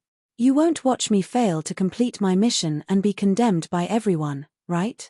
Yun Shusha could not help but be amused by her. Why are you exaggerating? Exaggerating? This isn't an exaggeration at all. It's been 6 years. We haven't seen each other for 6 years. How many 6 years do you have in life? When you graduate, you disappear without a word with your diploma. It's rare for me to meet you today. It's fate. No matter what, you must come. Jiang Li's attitude was stubborn as she begged again and again. Yun Shusha couldn't refuse, so she reluctantly agreed. Jiang Li was so excited that she jumped 3 feet high. She hugged Yun Shusha and shouted a few times. Then, she immediately shared the news in the WeChat group. The group instantly exploded. Everyone was very excited. Yun Shusha had once suffered a lot of rumors and slanders, but she was the most popular campus belle in the university. After disappearing for 6 years, all the members of the class had finally gathered. The most excited one was the class monitor. Jiang Li teased a few times, obviously in a good mood. Without realizing it, the 4 of them had reached the entrance of the haunted house. Yun Tianyou's interest was piqued and he wanted to go in and play. "Mommy, do you dare to go in and play?" Standing at the entrance of the haunted house, Yun Tianyou smirked as he hugged Yun Shusha's arm.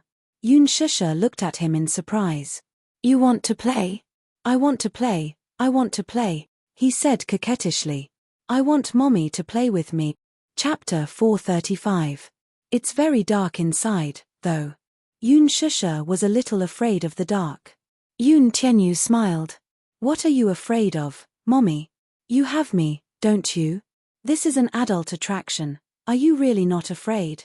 In order to cater to the youths, Fairy Tale Valley also had attractions for them. Among them, the haunted house was the most popular, but because it was geared toward the youths, its terror index was quite high. Children above the age of 5 and below the age of 10 had to be accompanied by their parents to participate. Yun Tianyou was not afraid, though. He was the one who came up with a few segments of this attraction. What was there to be afraid of? It was all fake. "I'm not afraid, I'll protect Mommy." "Okay."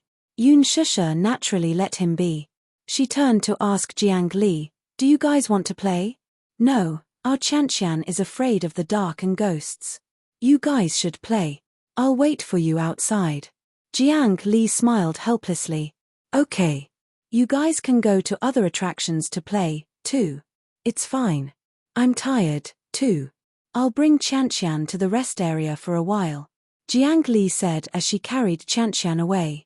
Qianqian was obviously unwilling to leave. She waved her hands at Yun Tianyou reluctantly. Only after Jiang Li threatened her a few times did the little loli obediently stop moving. Finally, Yun Tianyou was satisfied. His motive for choosing the haunted house was to get rid of this annoying brat. He was just enjoying some alone time with his mommy when this brat appeared out of nowhere and kept sticking to him. Yun Tianyou was very depressed. The queue was very long.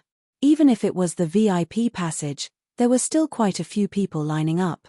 The haunted house was a reincarnation game. Only 15 visitors could enter at a time. After 10 minutes of free walking, the staff inside would lead them to the exit. While waiting, Yun Tianyou's peripheral vision caught the attention of a giant panda behind him. Among the crowd, a child was carrying a giant panda, which was particularly eye-catching. The panda was huge, about 1.5 meters long. The child's height was shorter than it, so he was blocked from sight by it. Hence, from afar, he saw the panda's adorable face facing him. Its black eyes were playful and adorable. Yun Tianyou exclaimed in surprise. Was this not the panda plushie that his mother wanted to win for him earlier? Who would have thought that it would fall into someone else's hands so soon after he left? Yun Tianyou stared at the panda for a while more before turning his head away.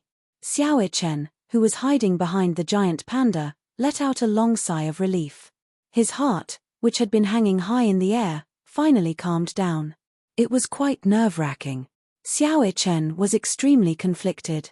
She had chased him all the way here, but she didn't know how to give this gift to him. Hence, when he saw him enter the haunted house, he joined the queue behind him. However, when he saw Yun Tianyou turn around to stare at the panda, his heart thundered. Just as she was struggling internally, Yun Tianyou turned back to look at the panda's adorable face. It was obvious that he was quite fond of it. Hence, he walked toward Xiao Chen. Xiao Chen thought he was going somewhere, so he looked back in the direction he came from, but he didn't see anything. When he turned around, he saw that Yun Tianyou had actually stopped in front of him. From his vantage point, he could see a pair of British-style sneakers. Chapter 436. Xiao Chen was so stunned that he found it hard to breathe. This was the first time in their lives that the two little lads were so close to each other. They were only separated by a plushie. As the plushie was blocking Xiao Chen's face, Yun Tianyu could not see his face. Judging from his height, he was probably older than him. Did your daddy win this panda for you? Xiao Chen shyly buried his face in the plushie when he heard this. His muffled voice traveled through the plushie. No, this is. I won this. Is it that balloon shooting game?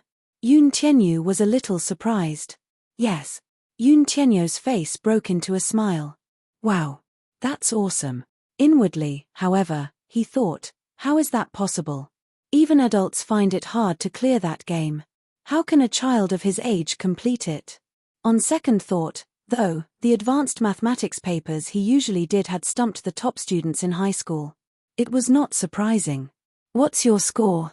Yun Tianyu was a little curious about this child's standard. Xiao Chen answered, 109 balloons, which cost more than 1,000 points. Yun Tianyu was speechless. 109 balloons in a minute. What a joke. He doubted the authenticity of this score. If this child really won, then he could not help but wonder if the difficulty of this game was too low. Yun Tianyu asked again, do you like this toy? As one of the shareholders of Fairy Tale Valley, it was necessary for him to be concerned about the visitor's experience. Xiao Chen's voice was a little muffled. I don't like it, eh? Then, why did you? I won it for my younger brother. Xiao Chen's usually cold and arrogant face blushed shyly. His voice was also timid, seemingly a little embarrassed. Because my younger brother likes it, I won it and wanted to give it to him. For some reason, Xiao Chen's somewhat wooden way of expressing himself made Yun Tianyu's heart skip a beat. His lips curled into an approving smile. You're such a good brother. I hope you'll have fun here. With that, Yun Tianyu returned to his team. Xiao Chen cautiously poked his head out from behind the giant panda. Looking at Yun Tianyu's back, he felt a little impulsive. He wanted to rush forward and give his younger brother, whom he had never met but could only appear in his dreams, a big hug. However, he did not dare to do so. What if his younger brother did not like him? What if his younger brother ignored him when he talked to him? Xiao Chen's heart to struggle to decide. Yun Tianyu to play to Yun's to be to him. Mommy, didn't you play that balloon shooting game last time? You wanted to win the panda plushie for me, but it was already won by someone else. Yun Tianyu raised his head and asked. Chapter 437. The panda in the crowd was particularly eye-catching. Its chubby face was adorably adorable as it stood among the crowd. At a closer look, it was as if the doll had come alive and was queuing up to enter the haunted house. Upon closer inspection, this panda was actually being carried by a child. It was just that this panda was too big. It was 1.5 meters tall and completely covered the child behind it. Yun Shusha commented, I wonder who's so good to actually clear this game. Yes, Yun Tianyu suddenly said happily. Mommy, it's our turn. The staff started to check the tickets, starting from Yun Shusha to Xiao Chen. There were exactly 15 people in total. However, when it was Xiao Chen's turn, the staff stopped him when she saw that he was carrying a panda and seemed to be alone. Little friend, where are your parents? If you're a child, you have to be accompanied by your parents before you can play. Xiao Chen's face peeked out from behind the doll and said innocently, my mommy and brother have already gone in. Seeing that he and the child who had just entered the haunted house were twins, the staff did not think much of it and reminded him, okay, but you must hurry up and not fall behind. Thank you, Auntie. Auntie, the staff's eyes twitched. She was clearly still a high school student, all right? Xiao Chen did not care about her ugly expression and hurried into the haunted house with the panda in his arms. The staff suddenly reacted and chased after him to ask, oh, right. Little friend, do you want me to keep the doll in your hands for you? As soon as she finished speaking, she had already disappeared into the entrance. This haunted house was designed with the theme of Japanese horror as its theme. Most of the Japanese horror houses had a unique style and oriental colors. Unlike those that relied on special effects and gore to create a scary atmosphere, Japanese horror mostly made use of people's fear of the unknown to create hair-raising images and sound effects to destroy people's willpower. Pulling open the curtain at the entrance and walking in, one would feel as if they had stepped into a dark and unknown world. This haunted house was designed as an abandoned hospital building. Its appearance was dilapidated and desolate, making one's heart tremble. There was no fixed route inside, visitors were allowed to walk freely inside. This kind of design allowed the visitors to truly feel the terror of being in close proximity, and the design inside the haunted house was very realistic as well. The constantly flickering dim yellow light, the rusty chains, the rather aged and cracked walls, and the white bedsheets stained with blood, no matter what detail it was enough to make one's heart palpitate. While he was queuing, he took a look at the theme of the haunted house. This abandoned hospital used to be a huge private hospital with an excellent medical team and top-notch medical equipment. But later on, the director colluded with some underground black market organizations to sell fresh human organs. They injected people who were supposed to be healthy with sleeping drugs and even dissected them for experiments. Later, when the truth came to light, the director was taken away for investigation, and the hospital closed down. Gradually, it was abandoned, but the rumors of a haunted house slowly spread. Chapter 438. Xiao Ichen pursed his lips tightly. When this batch of 15 visitors stepped into the haunted house, most of them had already dispersed. He tried his best to keep up with Yun Shusha and Yun Tianyu, who were walking in front, based on the sound alone. He was a little afraid of the dark, especially in such an environment. It was inevitable that he would feel a little flustered. Hence, the little guy could not help hugging the panda tighter, as if this could ward off some of his fear. Yun Shusha and Yun Tianyu walked in front. As the haunted house was very dim, and Yun Shusha was also a little afraid of the dark, she walked very slowly. Yun Tianyu walked beside her with a calm look on his face. It was not because of anything else but because this haunted house was in its operational stage. He was among the first batch of people to try it out. He was very clear about the mode, the traps, and even the staff who would suddenly appear and pretend to be ghosts to scare people. Hence, the route he took with Yun Shusha was relatively safer.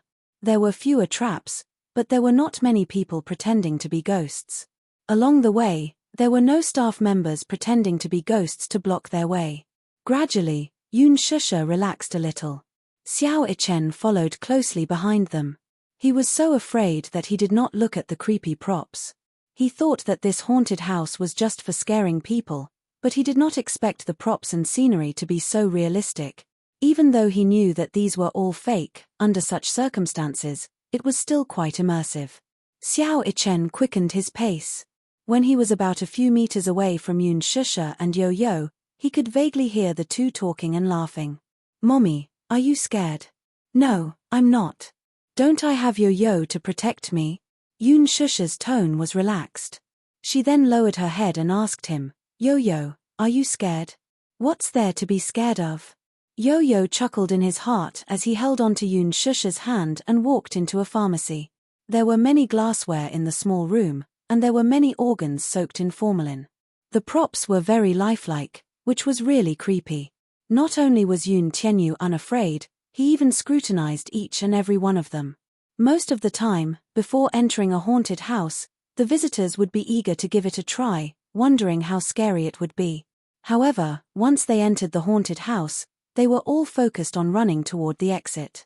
They had no time to look at the scary scenery inside the haunted house. As a result, many haunted houses had very crude sets. However, the haunted houses in Fairy Tale Valley had very detailed decorations, and they strived for realism. Due to the high terror factor, the haunted house was equipped with many first aid stations. Once you reached the first aid station, there would be workers to lead you out of the haunted house. Xiao Ichen watched them tour the pharmacy from afar. Suddenly, he heard a series of quick footsteps behind him. His senses were very sharp, whether it was his vision or his hearing. Coupled with his high vigilance, he couldn't help but stop in his tracks and frown. In the silence, the sound of footsteps was very clear. Xiao Ichen threw the panda on the ground and hid in a corner. He saw a man slowly walking to his previous position. His attire was dark, as if he was trying to hide it from others. He was wearing a cap, so it was impossible to see his face clearly. Xiao Ichen sized him up carefully and saw that his hand was still clasped around his waist. Chapter 439. His eyesight was very sharp in the dark, so he could tell at once that the bulging silhouette was a gun. From its silhouette, he could tell that it was a desert eagle. It was very powerful and had a strong penetrating power. A gun? Why would this person have a gun? How did he pass the security check with such a terrifying weapon of mass destruction? Before Xiao Ichen could be surprised, he saw the man kick the panda aside and walk forward. He slowly stood up and suddenly thought of Yun Shusha and Yun Tianyu. Knowing that something was wrong, he cautiously followed the man. Inside the pharmacy, Yun Tianyu was not aware of the approaching danger. Instead, he was studying the props in the glassware with great interest. Yun Shusha watched from the side with trepidation. She felt that such a haunted house was not for a child of Yun Tianyu's age. What worried her more was that Yun Tianyu did not seem to be afraid at all. Instead, he seemed to be curious about the setting. She was a little regretful and worried that it would negatively affect the child's mentality. Yo-Yo, let's go. It's a little spooky here. Yo-Yo raised his head and saw Yun Shusha's uncomfortable expression. He immediately said, okay. As the two walked out of the pharmacy, Yun Tianyu heard footsteps approaching. At first, he thought that it was a staff member in a costume trying to scare them. However, when the person came closer, he saw that it was an unfamiliar man wearing a cap. He was dressed in low-key attire, but his entire body was emitting a chilling murderous aura. This was especially so for the pair of eyes under the cap. When he raised his head slightly, his eyes revealed a sharp and frightening glint. Yun Tianyu was slightly startled and became vigilant. This was because he remembered that he was not among the visitors queuing to enter. He was not a visitor. Yun Tianyu subconsciously stood in front of Yun Shusha and stared fixedly at the man. He saw the man's hand on his waist move and take out a black object. Due to the dim lighting, Yun Tianyu had a slight case of night blindness, so it was difficult for him to distinguish things in the dark. However, Yun Shusha, who was behind him, clearly saw that the black thing was a pistol. She sucked in a breath of cold air as a terrifying chill rose from her heart. She immediately pulled Yun Tianyu behind her and took a step back while shielding him. Her actions were cautious, as if the man before her was a scourge that would devour them all if she made a move. You. Who are you? What do you want? She asked cautiously. She did not know the man's identity, so she did not dare to act rashly. The man did not answer her question. Instead, he coldly raised his wrist and pointed the dark and eerie muzzle at them. Yun Shusha turned pale with fright. She immediately turned around and shielded the boy in her arms. Be careful. A child's shrill scream came from behind. The man turned around alertly and saw a child running toward him. Xiao Ichen carried the panda and kicked off the wall. Using the momentum, he leaped into the air and landed a beautiful roundhouse kick on the man's face. Chapter 440. The man staggered a few steps back from this sudden attack. Xiao Ichen leaped forward like a nimble leopard and tried to snatch the desert eagle from the man's hand. The man, however, seemed to be a well-trained assassin. Hence, he was highly skilled. He swiftly kicked Xiao Ichen in the chest, and the latter fell to the ground, caught off guard. Yun Shusha cried out in alarm when she saw this. The man got up from the ground, raised his hand, and pulled the trigger at Xiao Ichen. Bang! A silenced gunshot rang out, but little Ichen had already rolled to the side the moment he pulled the trigger. He hugged the panda at the side. The man pulled out another gun and fired at him repeatedly. Bang! Bang! Bang! The enclosed space was instantly filled with the smell of gunpowder. He dodged nimbly, and with the cover of the plushie, he was not injured. However, when he looked at the panda plushie, it was already riddled with holes. That was the present he had won for Yo-Yo, yet he, Xiao Ichen, narrowed his eyes in anger and quickly pulled out a dagger from his sleeve. Whenever he went out, he would always carry a weapon with him for self-defense. Fairy Tale Valley's security was strict, but it was only for adults. Luckily for him, the dagger finally came in handy. He quickly threw the dagger at the man. The man tried to evade it, but the space inside the haunted house was too small. His neck was still cut by the flying dagger. Due to his large movement, He accidentally knocked into the prop cabinet. With a loud bang, the cabinet toppled backward. Xiao Ichen took advantage of his distraction to run toward Yun Shusha. He grabbed Yun Shusha's hand and told her, "Run, his target is you guys." Yun Shusha was scared out of her wits. She did not care why the child was here or what was going on as she ran after Xiao Ichen. When they reached a fork in the road, Xiao Ichen pulled Yun Tianyu along the right path. Yun Tianyu looked back, but his mommy was nowhere to be seen. It was too dark and she must have taken the wrong path. Mommy. Yo-Yo was anxious and wanted to go back to look for her. Xiao Ichen grabbed his arm tightly. "Don't go. Go away. I want to find my mommy." In his desperation, Yo-Yo flung his hand away. He was worried about his mommy's safety and could not care less. Xiao Ichen angrily stomped his feet and chased after him. However, when they turned the corner, they bumped into the man who was chasing after them. Yun was startled, while Xiao Yo-Yo-Yo-Yo-Yo-Yo-Oh. This man's target was Yun Tianyu. Xiao Ichen immediately grabbed Yun Tianyu's arm and ran. As he ran, he said, "Don't worry, your mommy will be fine. His target is you. He's here to kill you. Do you understand?" Yun Tianyu's eyes widened in shock. He was clearly in disbelief. The man's footsteps followed closely behind him. Xiao Ichen anxiously looked back, only to see the man raise his wrist and aim at Yun Tianyu's back. He was about to pull the trigger. Xiao Ichen knew that something was wrong. He immediately pounced on Yun Tianyu and pinned him to the ground. Chapter 441. Bang! The bullet pierced through the air and flew past his hair, shattering the glassware on the cabinet beside him. Not far from them was an ambulance. A few staff members rushed over when they heard the commotion.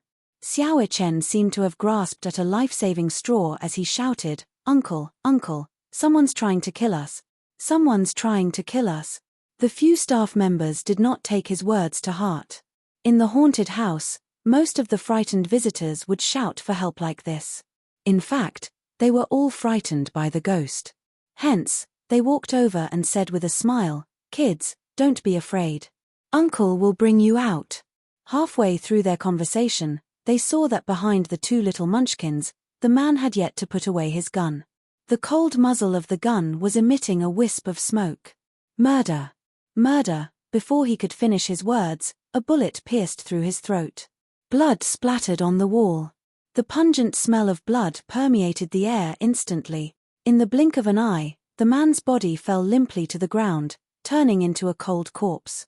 The other staff member was completely frightened and screamed, "Help! Help!" At this moment, a group of visitors was walking toward the exit. When they heard the gunshot and saw the corpse on the ground, a commotion broke out. "Murder! Someone's trying to kill us! Help!"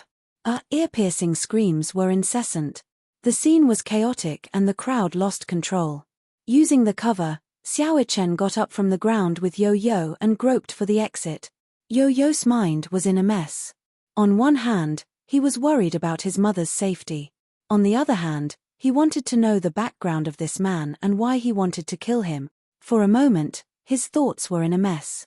Xiao Ichen pulled him along as he groped around the haunted house. With the crowd inside, he did not know where the exit was, so he did not know where it was. When he turned back to look at Yun Tianyu, he saw him clutching his chest and breathing heavily. His physical fitness was not good. Excessive running would only deplete his energy and cause breathing difficulties. You okay?" Xiao Ichen looked at him worriedly. Yun Tianyu was panting heavily. His small hand clutched his chest tightly as his face contorted in pain. His left hand fumbled in his trouser pocket and finally found a bottle of medicine. He swallowed the medicine, and his brows relaxed a little. Xiao Ichen could not care less.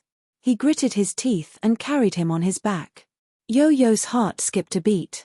"You don't speak. It's more important to conserve your energy."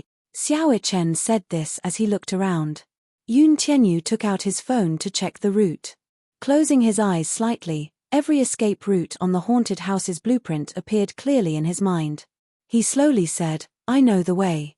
Go straight ahead and turn left at the end." "Are you sure?" Little Ichen was a little skeptical. "Trust me." "Okay, I Following Yo-Yo's direction, Xiao Ichen carried him and dashed toward the exit. Yo-Yo had a strong sense of direction. Even in the dark, he could tell which way would lead him to the exit with the help of the dim light. Chapter 442. Xiao Ichen carried him on his back with nimble steps. His physical strength was considered outstanding even among teenagers, let alone children of his age. Soon, they successfully escaped from the haunted house. Outside the haunted house, the crowd was in a mess. Amidst the chaos, Xiao Ichen vaguely saw a man hiding in the crowd, searching for them. Alarmed, he ran in the opposite direction. The man turned his gaze and quickly spotted Xiao Ichen and Yun Tianyu in the crowd. He followed their footsteps and followed them closely. Yun Tianyu quickly recovered and struggled to get down from Xiao Ichen's back. Xiao Ichen held his hand tightly. Seeing the Ferris wheel not far away, he had an idea. Let's go. In front of the Ferris wheel, there were 2 long queues. With 2 VIP tickets, Xiao Ichen successfully passed through the VIP passage and boarded the Ferris wheel with Yun Tianyu. The Ferris wheel slowly rose. Xiao Ichen carefully looked down through the window. With his excellent eyesight, he spotted the man standing among the crowd looking up. He was shocked. This man was not simple. He did not lose them in such an environment and still managed to catch up with them. Was his tracking ability that good? In contrast to Xiao Ichen's panic, Yun Tianyu calmly sat in his seat and dialed Li Hanlin's number. He requested for a security team to pick them up at the Ferris wheel within 5 minutes. After hanging up the phone, he leaned against a corner. His face was expressionless. Little Ichen turned around and saw that the man's complexion was terrible. His lips were pale and he looked extremely weak. After the intense chase earlier, Xiao Ichen knew that Yo-Yo must be exhausted, but more than that, he thought that he had not experienced such a thrilling scene before. Hence, he thought that he was scared out of his wits, so he walked over and held his shoulders. With a slight smile, he said, "Don't be afraid, I'll protect you." He was a little nervous and worried that his younger brother would not accept him. You want to protect me?" Yu looked up, but he evaded the man's intimacy and avoided his touch. He didn't seem to be moved by his closeness. Instead, he maintained a distance. It was extremely unfamiliar. Xiao Ichen's outstretched hand slowly clenched into a fist. In the end, he withdrew his hand somewhat hesitantly. Her fingertips still felt the warmth of his body. It was so warm and real. Xiao Ichen clutched his wrist in a daze. He felt that his younger brother wasn't as approachable as he had imagined. "How are you going to protect me?" Yo-Yo questioned coldly. Clearly, he felt that the child standing in front of him was so weak. He did not believe that the child could protect him. "I'm stronger and taller than you. I can definitely protect you," Xiao Ichen said stubbornly. Yo-Yo looked up slightly. His gaze was cold and indifferent. He did not seem to accept Xiao Ichen's closeness, and there was a faint sense of alienation on his face. He looked at Xiao Ichen. Even though he was sitting in his seat, Xiao Ichen was much taller than him when he stood in front of him. He was tall enough for Xiao Ichen to raise his head and look up at him. Xiao Ichen was eager to prove that he had the ability to protect his younger brother. However, when his words reached Yo-Yo's ears, they had a different meaning. Was this child mocking him for being shorter than him? Chapter 443. H. You're obviously showing off to me that you're taller than me. I'm not. You're not smart enough, so you're using your height to make up for it. Yo-Yo frowned unhappily. Xiao Ichen panicked and tried to explain himself. I'm not mocking you for being short. Don't misunderstand. Also, I'm not stupid. You're not stupid? Yo-Yo's lips suddenly curled into a mocking smile. Then tell me, how much is 1 plus 2 plus 3 plus 4 plus 5 plus 6? Give me an answer in 5 seconds. Xiao Ichen had no time to protest.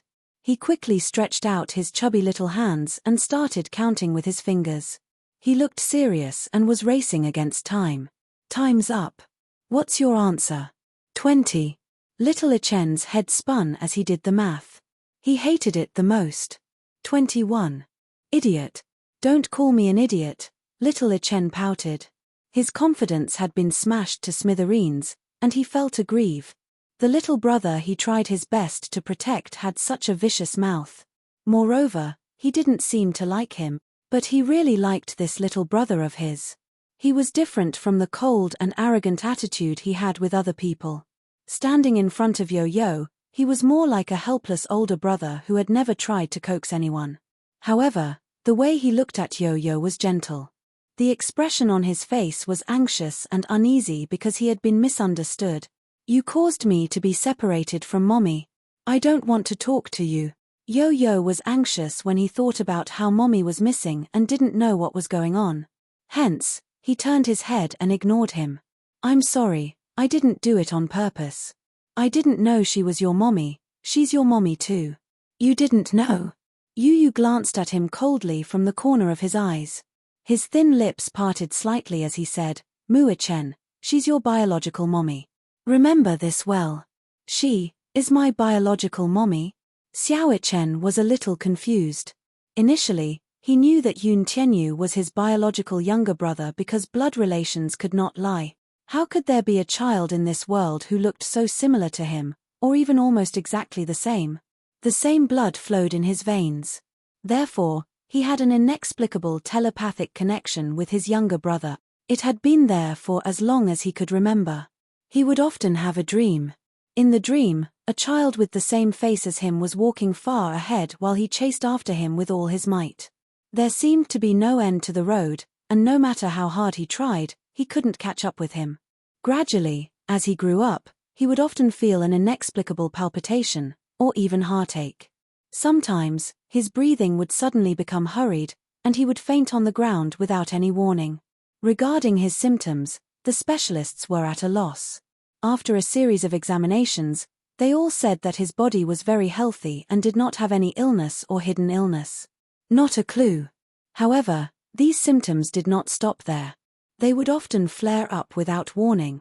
As he grew up, his soul seemed to be able to enter that child's body in his dreams. Be it joy, anger, sorrow, or even illness, he could feel it as if it were his own body. He gradually understood that this was probably the shackles hidden in his bloodline. Chapter 444. Hence, when he first saw Yun Tianyu, he did not even question his identity and was certain that he was his younger brother. This was because the feeling this child gave him was exactly the same as in his dream. What he did not know, though, was that his biological mother was Yun Shusha. His first reaction was that Yun Shusha was Yun Tianyu's foster mother. Hence, he naturally assumed that Yun Tianyu was unaware of his real identity and had been kept in the dark all this while. Hence, he was very surprised by Yun Tianyu's words. "I have a mommy," he reminded him softly. "Brother, my mommy is also your mommy." "Muo-chen, I only have one mommy." Yun Tianyu frowned. Although he knew that Mu Yaja had not mentioned who his biological mother was to Xiao-chen, he was still dissatisfied with his brother's inability to differentiate right from wrong and acknowledge a thief as his mother behavior. "Yes, she's your adoptive mother, but I can see that she treats you well." How do you say that idiom?" He tried hard to recall and suddenly smacked his head. "Yes, I remember now. Treat her as one's own." The corner of Yo-Yo's eyes twitched violently as he angrily said, "You can't differentiate right from wrong. Shut up. You're so fierce." Xiao-chen was also a little angry. "Can you not be so fierce to me? I'm your brother.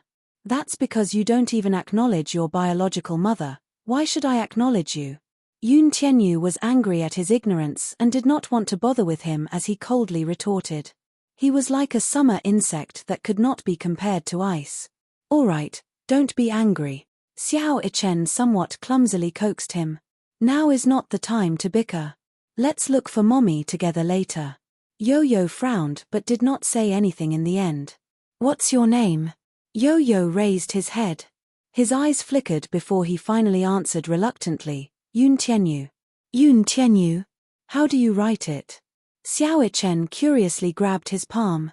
Yun Tianyu wanted to retract his hand in shock, but he realized that Muo-chen was too strong.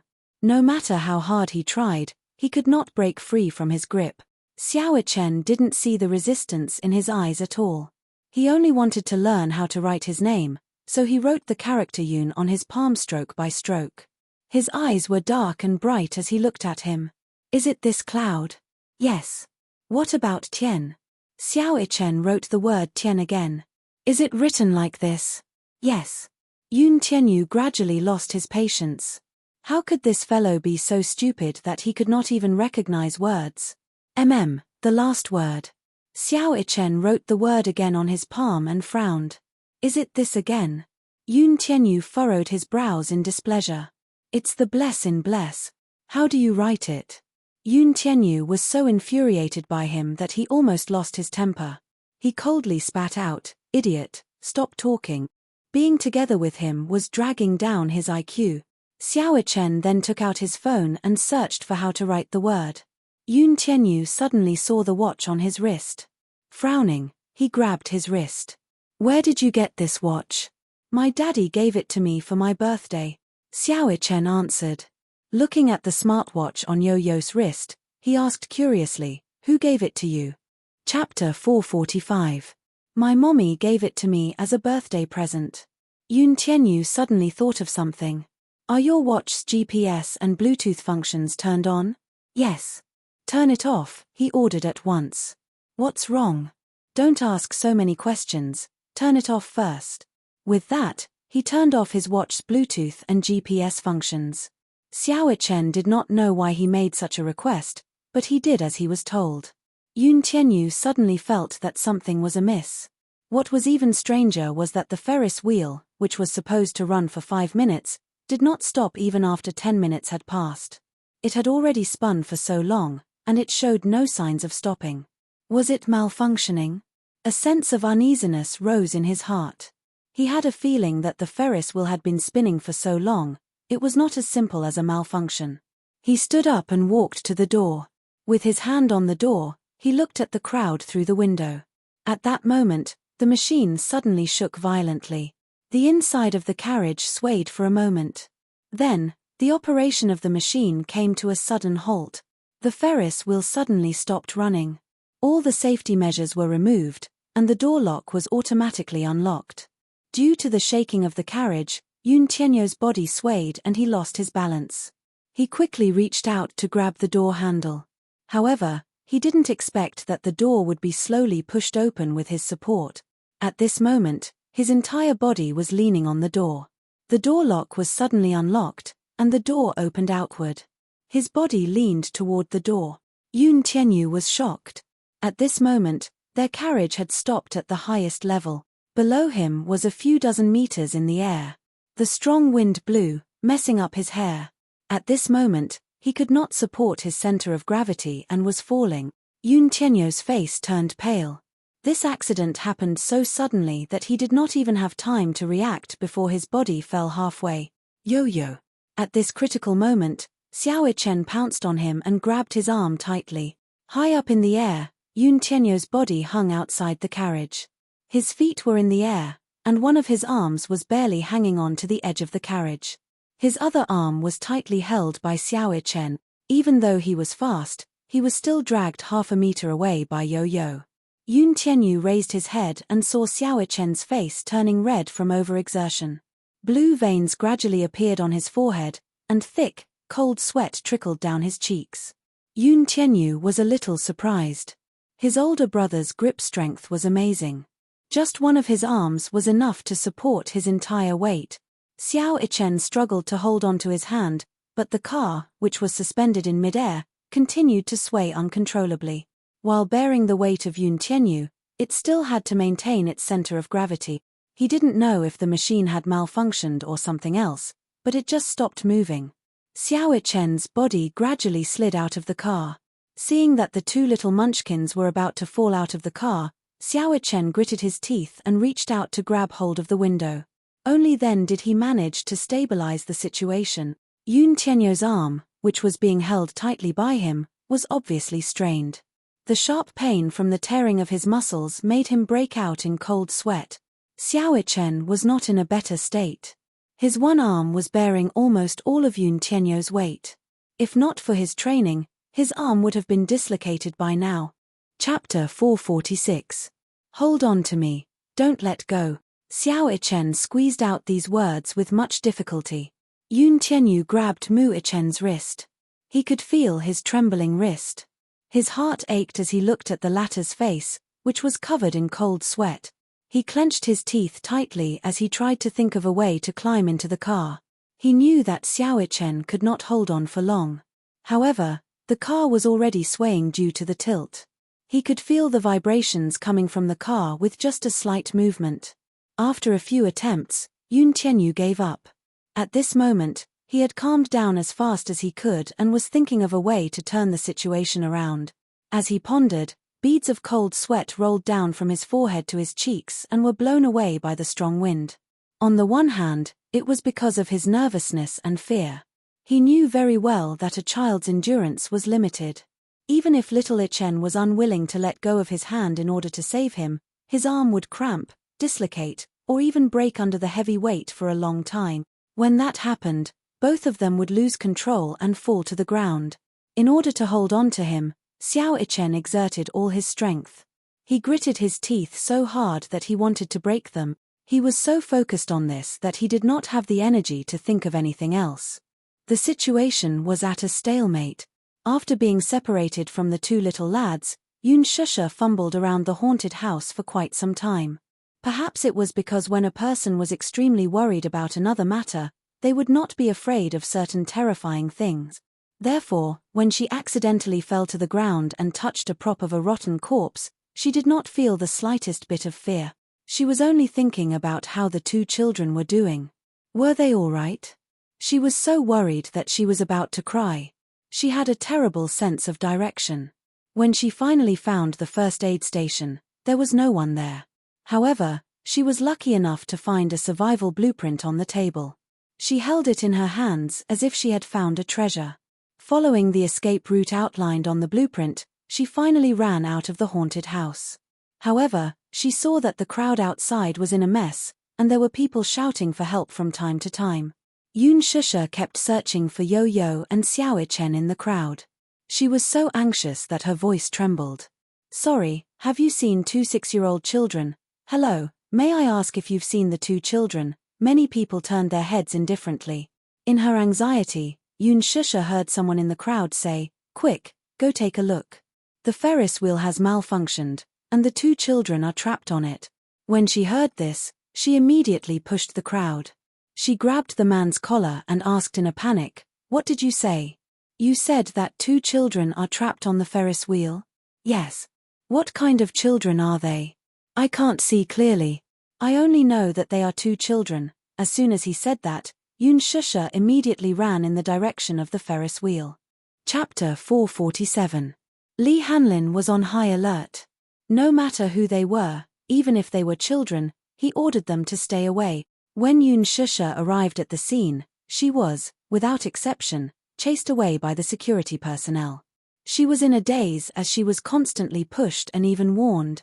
As she was being pushed, she looked up and saw the two children hanging from the Ferris wheel. Her eyesight was not good, but from the color of their clothes, she could tell that the children hanging outside the window were Yo-Yo. Yo-Yo. She cried out in alarm and immediately struggled to get up. She cried and shouted, "The two up there are my children. Something happened to them. I can't leave, I can't leave." The security guards did not listen to her explanation. Li Hanlin had ordered that no matter who they were, they should stay away and not get close.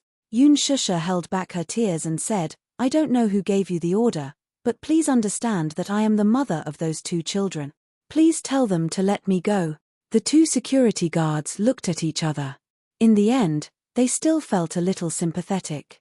Seeing that there was nothing suspicious about her, they didn't dare to take it lightly and sent someone to report it. Not long after, Li Hanlin arrived. When he saw that it was Yun Shusha, he immediately said, "Miss Yun, you're here." "Principal Li, why are you here?" Yun Shusha was shocked, but she did not have time to think. "Yo-Yo is up there. My two children are up there. What should I do?" "Don't panic, I've already sent someone to think of a way." Li Hanlin held the walkie-talkie. "When will the emergency backup arrive?" "Mr. Li, we're already thinking of a way," the person reported. D*MN. Li Hanlin gritted his teeth and cursed. The staff had just reported that the Ferris wheel had malfunctioned, not because of the machine, but because of human error. Human error. This meant that the Ferris wheel malfunction was not accidental, but premeditated. He had sent someone to check the surveillance footage, but before the Ferris wheel malfunctioned, the closed-circuit system had been cut off, so all the surveillance footage during that period of time had been lost. Right now, he couldn't think of anything else. He could only wait for help. The malfunction of the Ferris wheel had been fixed, but when the children were in danger, they had to consider their safety first, so it could not be started. Yoon Shusha stood at the bottom of the Ferris wheel and stared at the carriage hanging at the top with trepidation. Due to the tilt on one side, the carriage seemed to be on the verge of collapsing. Yoon Tianyu was hanging outside the carriage for an unknown period of time. The strong wind was blowing at high altitudes, and his body was already thin and frail. Her heart clenched tightly. She nervously covered her mouth as tears streamed down her face. She wanted to do something, but she was completely powerless at the moment. The only thing she could do was to watch helplessly. This feeling of powerlessness and defeat filled his entire body. If she could, even if she had to use her life in exchange for the safety of these two children, she would not hesitate to do so. Inside the Ferris wheel, Xiao Ichen and Yoon Tianyu had been in a stalemate for more than 10 minutes. Both of them were on the verge of exhaustion. Chapter 448. One of his hands was fastened to the car's safety handrail while the other was gripping Yoon Tianyu's arm tightly. His eyes were fierce and focused. Perhaps due to the force exerted by him, he had unknowingly bitten the corner of his lip, causing a trickle of blood to seep out. Yoon Tianyu reached out his hand again, wanting to hook onto the car door, but the distance was not enough, so he gave up once more. Time ticked by, second by second. Xiao Ichen's strength was rapidly depleting. He forced his eyes open.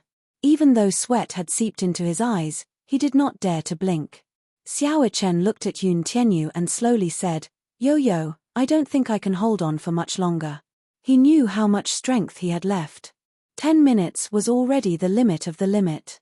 Not to mention a child, even an adult man would find it difficult to hold on for so long. It was already a miracle. He knew very well that if this continued, he would lose feeling in his arm due to numbness. It might even be dislocated or, worse, fractured. Yoon Tianyu's emotions had calmed down, so much so that it was strange. He knew that it was not easy to hold on for so long. He also knew that Xiao Ichen had done his best to save him without regard for his own safety. He was indeed at his limit now. He opened his mouth and wanted to tell him, "If you can't hold on any longer, just let me go. At least, save one person." He also wanted to say, "If I'm doomed this time, you must protect Mommy on my behalf." However, before he could open his mouth, Xiao Ichen calmly said, "Don't be afraid, I won't let go." Yoon Tianyu's eyes lost focus as he dazedly raised his head to look at him with empty eyes. Under his overlapping and unfocused gaze, Xiao Ichen changed from his usual cold and arrogant expression to one of doting gentleness. He lightly said, "I'm your brother, I'll protect you." Yoon Tianyu's heart surged with shock when he heard this. Her tone was calm, her words were simple, and there were no fancy vows. However, her true feelings towards him were completely revealed. The corners of Yoon Tianyu's lips, which were originally calm, slowly curled into a gentle smile. If he didn't give up, then he shouldn't give up either. Even if he had to risk it, he couldn't give up. Yoon Tianyu gently closed his eyes, and the entire structure of the car appeared in his mind. With a rough idea in mind, he said, "I have an idea." Xiao Ichen frowned and immediately asked, "What is it?" "Behind you, the seat should be equipped with a seat belt. Do you see it?" Xiao Ichen turned around and saw the seat belt. He nodded in response, "I see it. It has a bearing capacity of 200 kilograms. Can you catch it?" "Let me try." "Wait." Yoon Tianyu said, "If a person exerts force with both hands at the same time, it's easy to dislocate both arms." Xiao Ichen was stunned. "Then what should we do?" "Now, I'll grab your arm with both hands. You can use less strength with this arm. Then, carefully grab the seat belt and use the seat belt to pull me up." With that, he paused for a moment before continuing. "Needless to say, your arm will be dislocated if you do that." Chapter 449. Xiao Ichen ignored his last sentence. He tried his best to hold on to the safety lever and leaned his body forward slightly to ensure that Yun Tianyu could grab hold of his arm with both hands. Their actions caused the security personnel below to exclaim in alarm. They were all professionally trained security personnel and were well aware of the limits of the human body. They knew that such an action was extremely dangerous for Xiao Chen. Yun Shusha watched on with trepidation. Her heart was beating faster and faster. She was constantly in agony. Yun Tianyu quickly grabbed hold of Xiao Chen's arm. Although his grip was not as strong as Xiao Chen's, in this extremely dangerous situation, a person's instinctive will to survive came into play. He gritted his teeth, grabbed hold of Xiao Chen's arm, and said, "I've got a firm grip." "Are you sure?" Xiao Chen was clearly worried that his grip was not strong enough. If he let go, Yo-Yo would fall. "Yes. Go grab that safety belt." "Okay. Be careful. You must tell me if you can't hold on." With that, Xiao Chen reached for the safety belt. He failed to grab hold of it after several attempts. However, he was not discouraged. He was racing against time, knowing that every second was a great test for Yun Tianyu. Finally, after much effort, he managed to grab hold of the safety belt. After wrapping the safety belt around his wrist a few times and holding it tightly, Xiao Chen turned his head and said, "I've got it. Now, I'll pull you up. You must hold on to my arm." "Okay." Yun Tianyu was silent for half a second before he vowed, "I know you can do it. I believe in you." "Okay." Xiao Chen smiled and began to pull him up with all his might. Gritting his teeth, he exerted the last bit of strength in his body and, with a low growl, dragged the boy into the car in an instant. As he pulled Yun Tianyu up, his elbow was dislocated with a crack.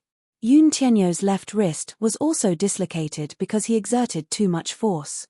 The two little lads rolled into the car.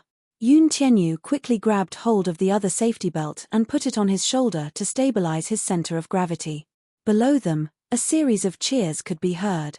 Yun Shusha was stunned for a long time. Her eyes widened in disbelief. The two little guys actually saved themselves. Oh, God! This is a miracle. Only when the car door was closed and locked by Xiao Chen did she believe that a miracle had truly happened.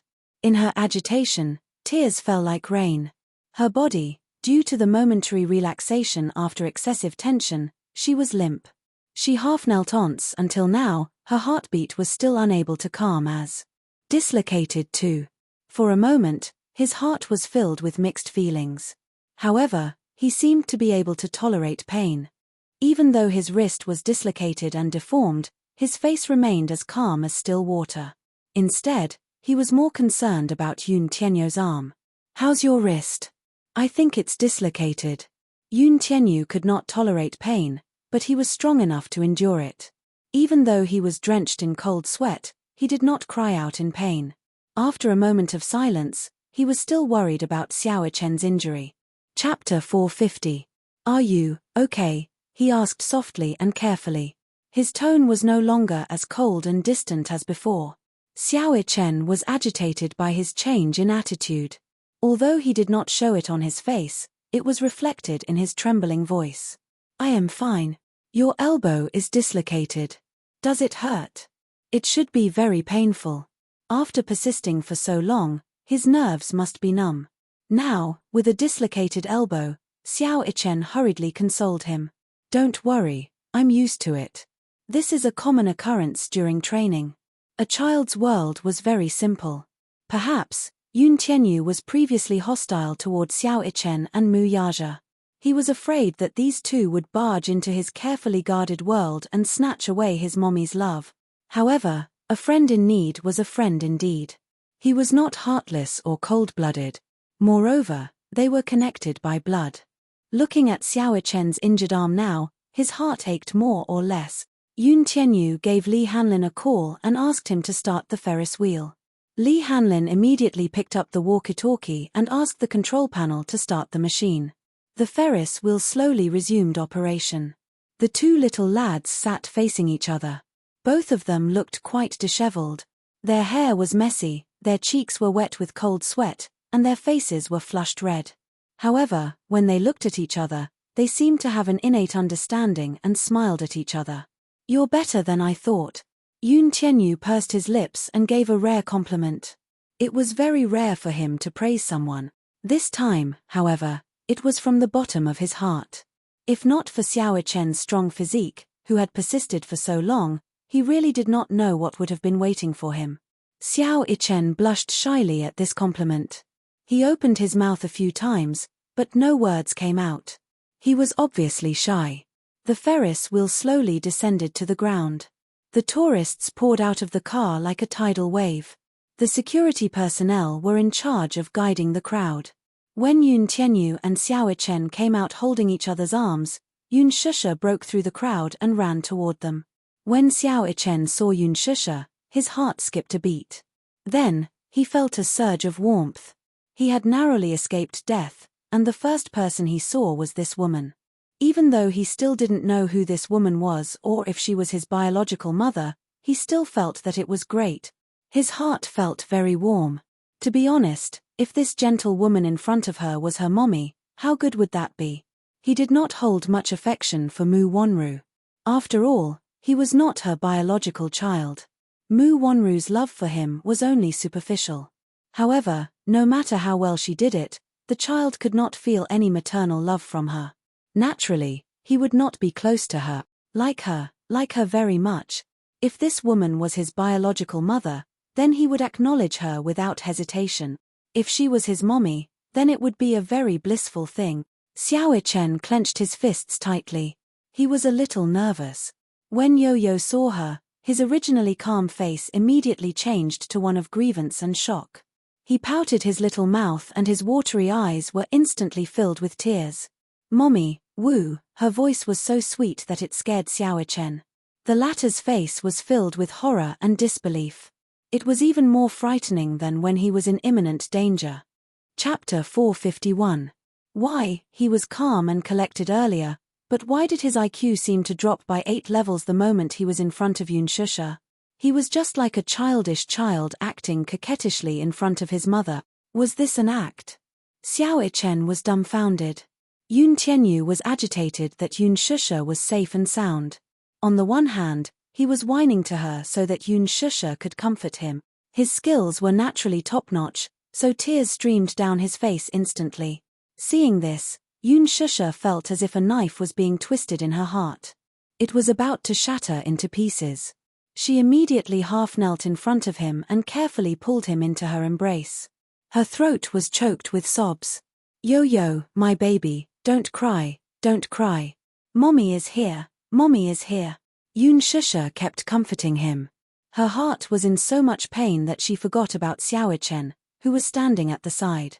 Yoon Tianyu held his dislocated wrist and said delicately, "Mommy, my wrist is broken, it hurts." His coquettish tone was the complete opposite of his cold and calm tone on the Ferris wheel.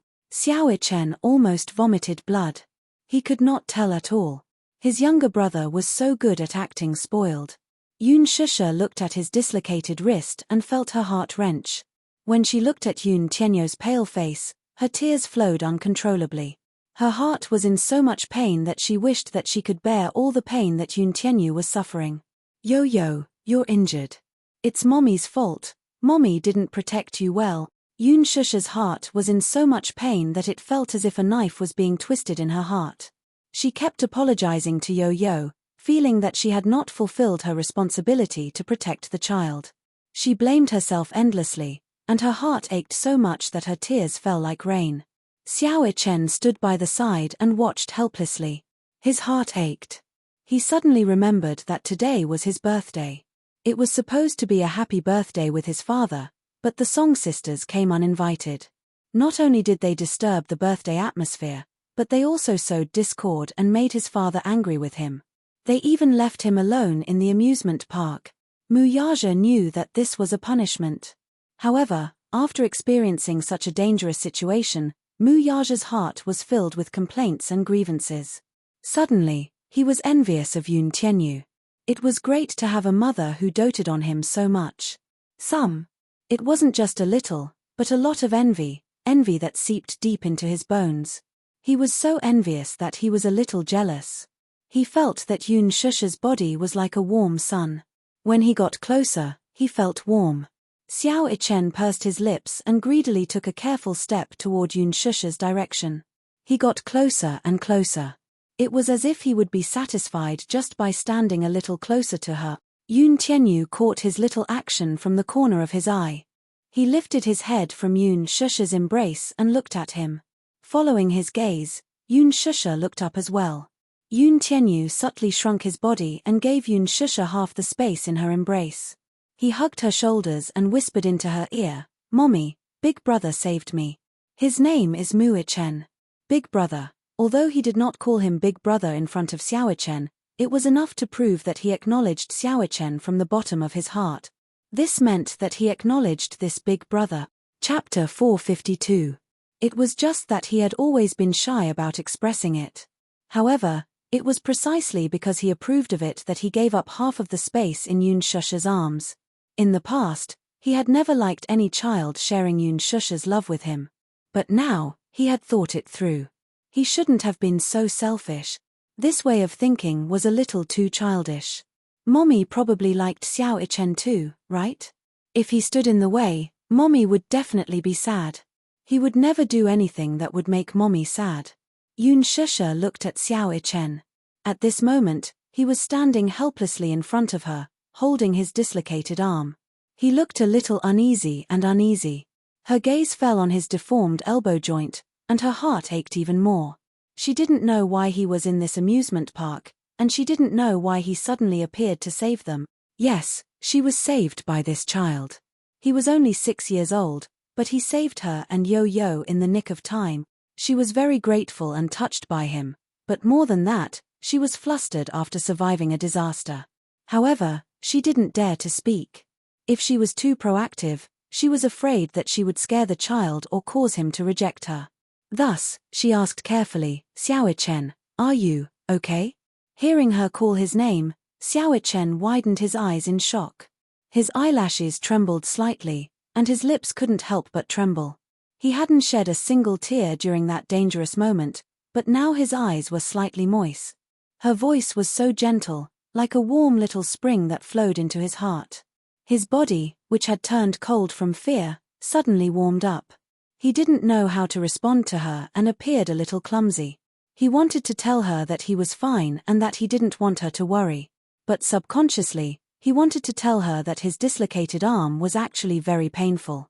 The thrilling experience he had just experienced had left him in a state of shock. The fear in his heart had yet to dissipate, and he was hoping for her comfort and heartache. He had never been good with words, so he didn't know how to express his feelings. Yun Shusha was also very patient. She extended her palm to him and slowly opened it. "Come, let me have a look, okay?" He looked at Yun Shusha's outstretched hand. It was as white as jade, and her fingers were long and slender. They were warm and soft. It was especially beautiful. She thought of Mu Wanru's hands. They were bony with thin joints and looked like 5 sharp knives. On the other hand, Yun Shusha's hands were beautiful. Xiao Ichen nodded timidly. He took a step closer to Yun Shusha and tried to look at her face. However, he saw that she was looking at him gently, patiently, and warmly. Xiao Ichen's heart seemed to be touched by this smile. The mother and son seemed to have a telepathic connection as they walked towards her. Yun Shusha carefully put her arm around his shoulders, and Xiao Ichen took the opportunity to lean into her embrace. However, he carefully hid his hands behind his back. He didn't want her to worry. Yun Shusha's sharp eyes caught this small movement of his. Sometimes, although these two children didn't grow up together, they would often do the same thing. In the past, Yo-Yo was also afraid that she would be worried and upset, so he didn't tell her about certain things. "Your hand is injured. Let me have a look." She couldn't hide the worry on her face, and the heartache in her eyes was almost visible. Chapter 453. Xiao Ichen shook his head. He was clearly the one who was injured, yet he was the one comforting her. "It's all right, it doesn't hurt." "How can it not hurt? Let me see." Yun Shusha could not help but let go of his hand. She carefully lifted his arm and, as expected, his elbow was dislocated and deformed. Her heart ached so much that her fingertips trembled uncontrollably. With a lump in her throat, she said sadly, "It must be very painful." The thought of the earlier scene made his heart palpitate. The Ferris wheel had stopped, and Yun Tianyo's entire body was hanging outside the carriage. If not for little Ichen's tight grip on his arm, the two lads would most likely have met with misfortune. It was so high up, dozens of meters. It was as high as a 20-story building. What if they fell? They would definitely be smashed to pieces. She had almost lost her two children. At that critical moment, she could not do anything and could only watch helplessly as her imagination ran wild. Yun Shusha still felt a lingering fear at the thought of that tragic scene. Thank you for saving Yo-Yo. Thank you. Yun Shusha was extremely grateful to this child. Her heart ached so much that tears fell from her eyes as she hugged the two disheveled children. Her heartache seemed to have infected Xiao Ichen as well. He opened his mouth and tried several times to call out that warm and unfamiliar word, but in the end, he only managed to utter a few vague syllables. Inside, he kept repeating, "Mommy, Mommy." It was very strange. The woman before him was clearly a stranger, yet it was so magical that there was a special bond between mother and son. Even though he had not been with her for the past 6 years, he still could not help but feel an inexplicable closeness toward her. She could give him warmth that Mu Wanru could not. However, what he knew all this while restrained him, so he could not easily call out those two words. Even so, he still yearned for this warmth from deep in his heart. The ambulance arrived in no time. Xiao Ichen and Yo-Yo were carefully placed on stretchers and carried into the ambulance. Yun Shusha followed closely behind the medical team. Along the way, the nurses performed various basic tests on them. Yun Shusha, who was standing at the side, felt her heart clench as she repeatedly asked about the two children's condition. The nurses hurriedly comforted her, saying that there was no danger from the preliminary tests. As for the rest, they would have to undergo further tests at the hospital to confirm their condition. They told her not to worry too much. After all, the two children were still in good spirits. Other than their dislocated hands, there should be no other major issues. Only then did Yun Shusha's heart. Yo-Yo's a little tired. Her lips curled into a smile as she patted her son's head. Close your eyes and sleep. We'll be at the hospital soon. Mommy, you must tell the doctor that Yo-Yo is afraid of pain. You have to be gentle and not rough, the little boy warned with a serious expression. Yun Shusha did not know whether to laugh or cry. The nurses at the side laughed as well. Little boy, don't worry. We'll be very gentle. Don't worry. Then I'm relieved. His brows relaxed as if he had heaved a sigh of relief. His witty sigh made the nurses smile again. This little guy is so cute. He looks so fresh and his skin is so tender. He's so handsome. Yes. He'll definitely be very handsome when he grows up. I'm afraid he'll charm many little girls. Chapter 454. Yun Shusha shifted her gaze to Xiao Ichen. He was lying there motionlessly, but his gaze never left her. He was captivated by her every frown and smile. Xiao Ichen blushed when he saw Yun Shusha looking at him. He shyly averted his gaze and felt so awkward that he didn't know where to place his hands. Yun Shusha slowly reached out and placed her hand on his.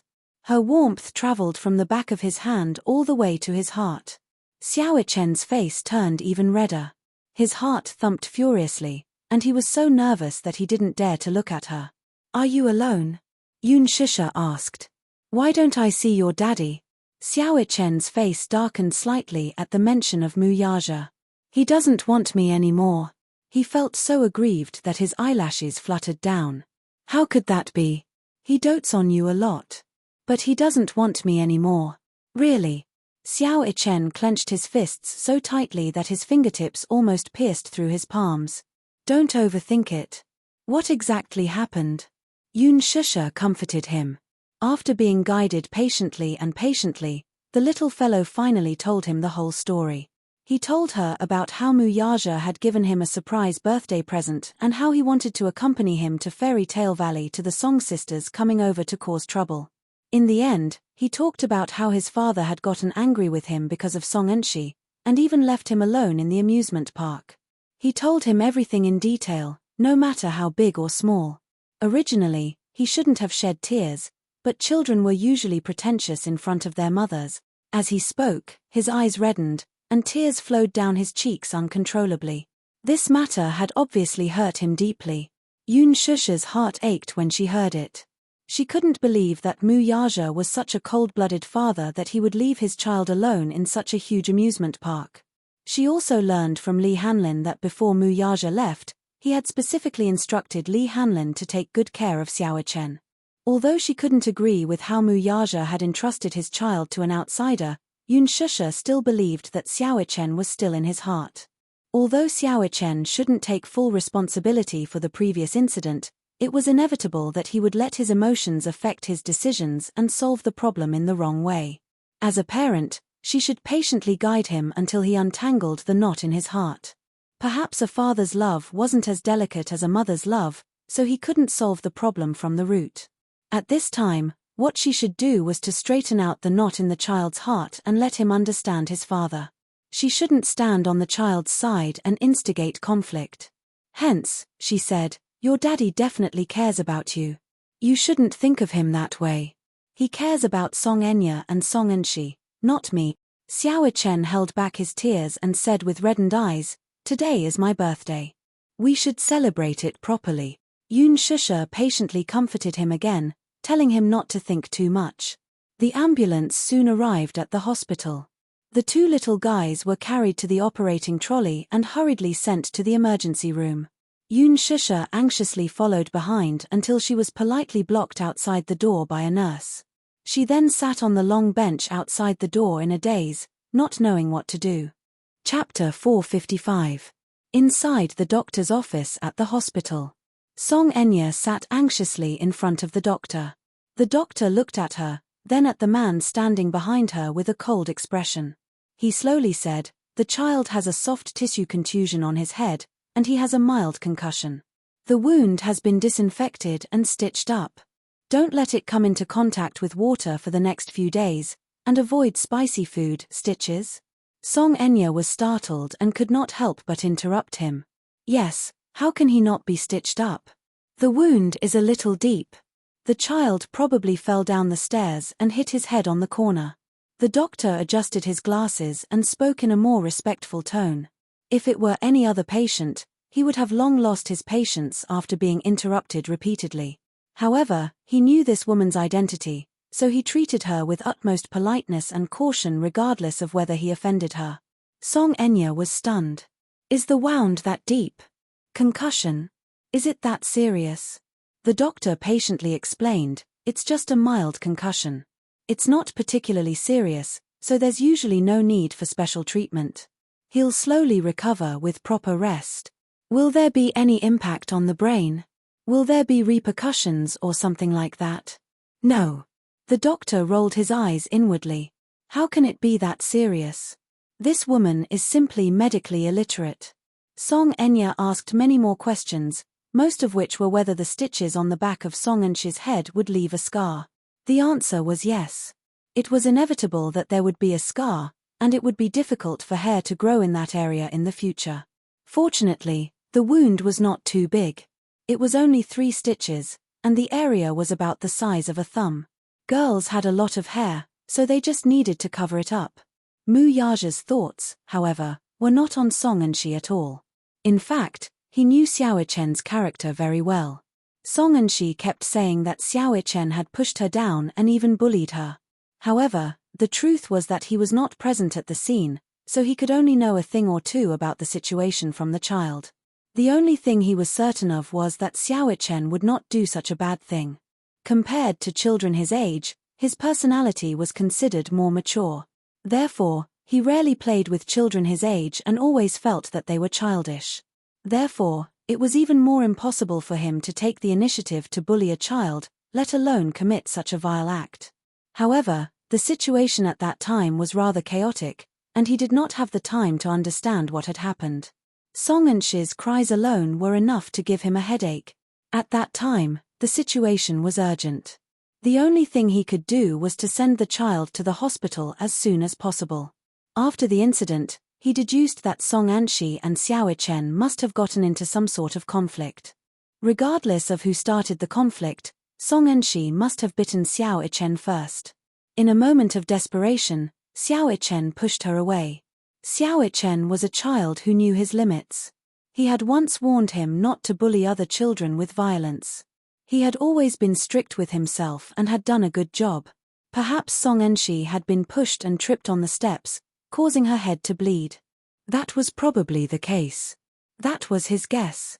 As a father, of course, he would choose to believe in his child. Moreover, his love for Song Enshi was just for show. Xiao Ichen was his real son. If he didn't love him, who would he love? Chapter 456. He, too, wanted to give Xiao Ichen an unforgettable and blissful birthday.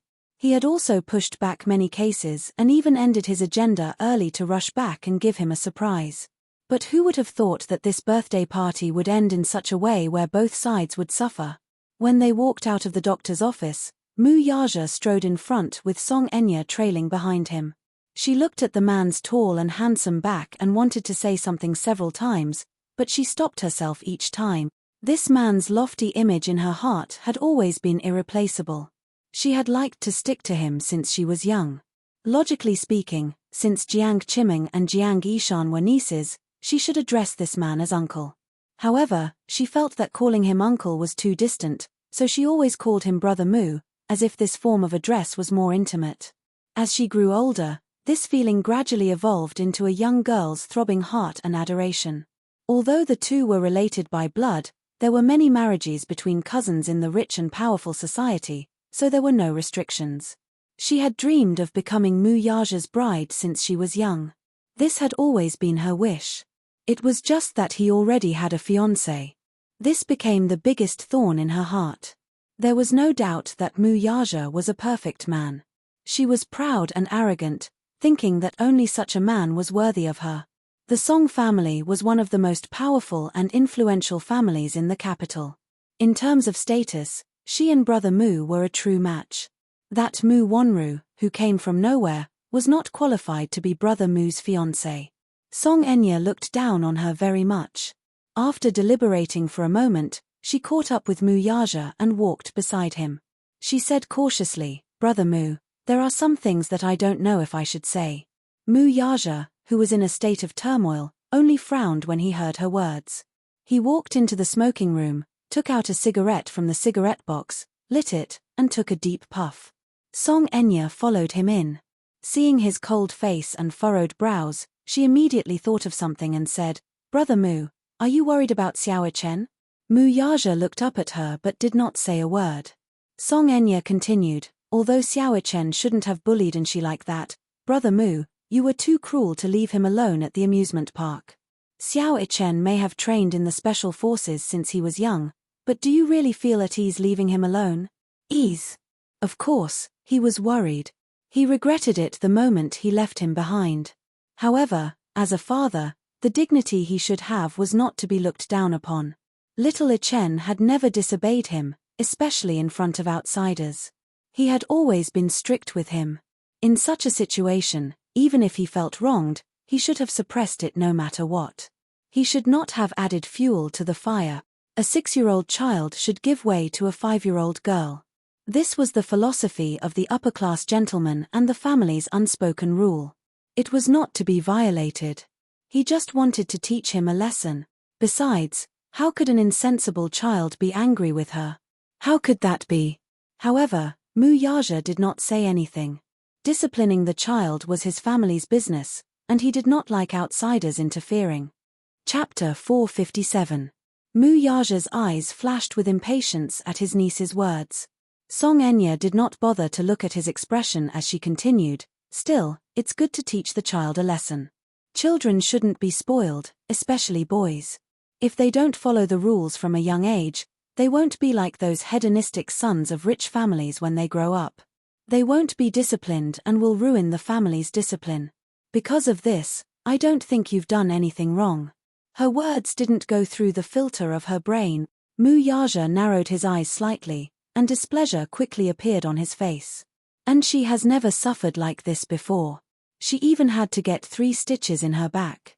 Oh, my God. She's always been vain.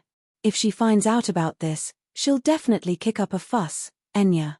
Mu Yaja flicked the ash off his cigarette and took one last puff before extinguishing it in the ashtray. He then slowly said, Mu-ichen is my son. Huh. She did not understand his expression, let alone the meaning behind his words. No matter how bad it is, it's not up to outsiders to judge. His voice was not loud, but it was powerful and filled with coldness. She was stunned. Only then did she realize that what she had said earlier was indeed inappropriate.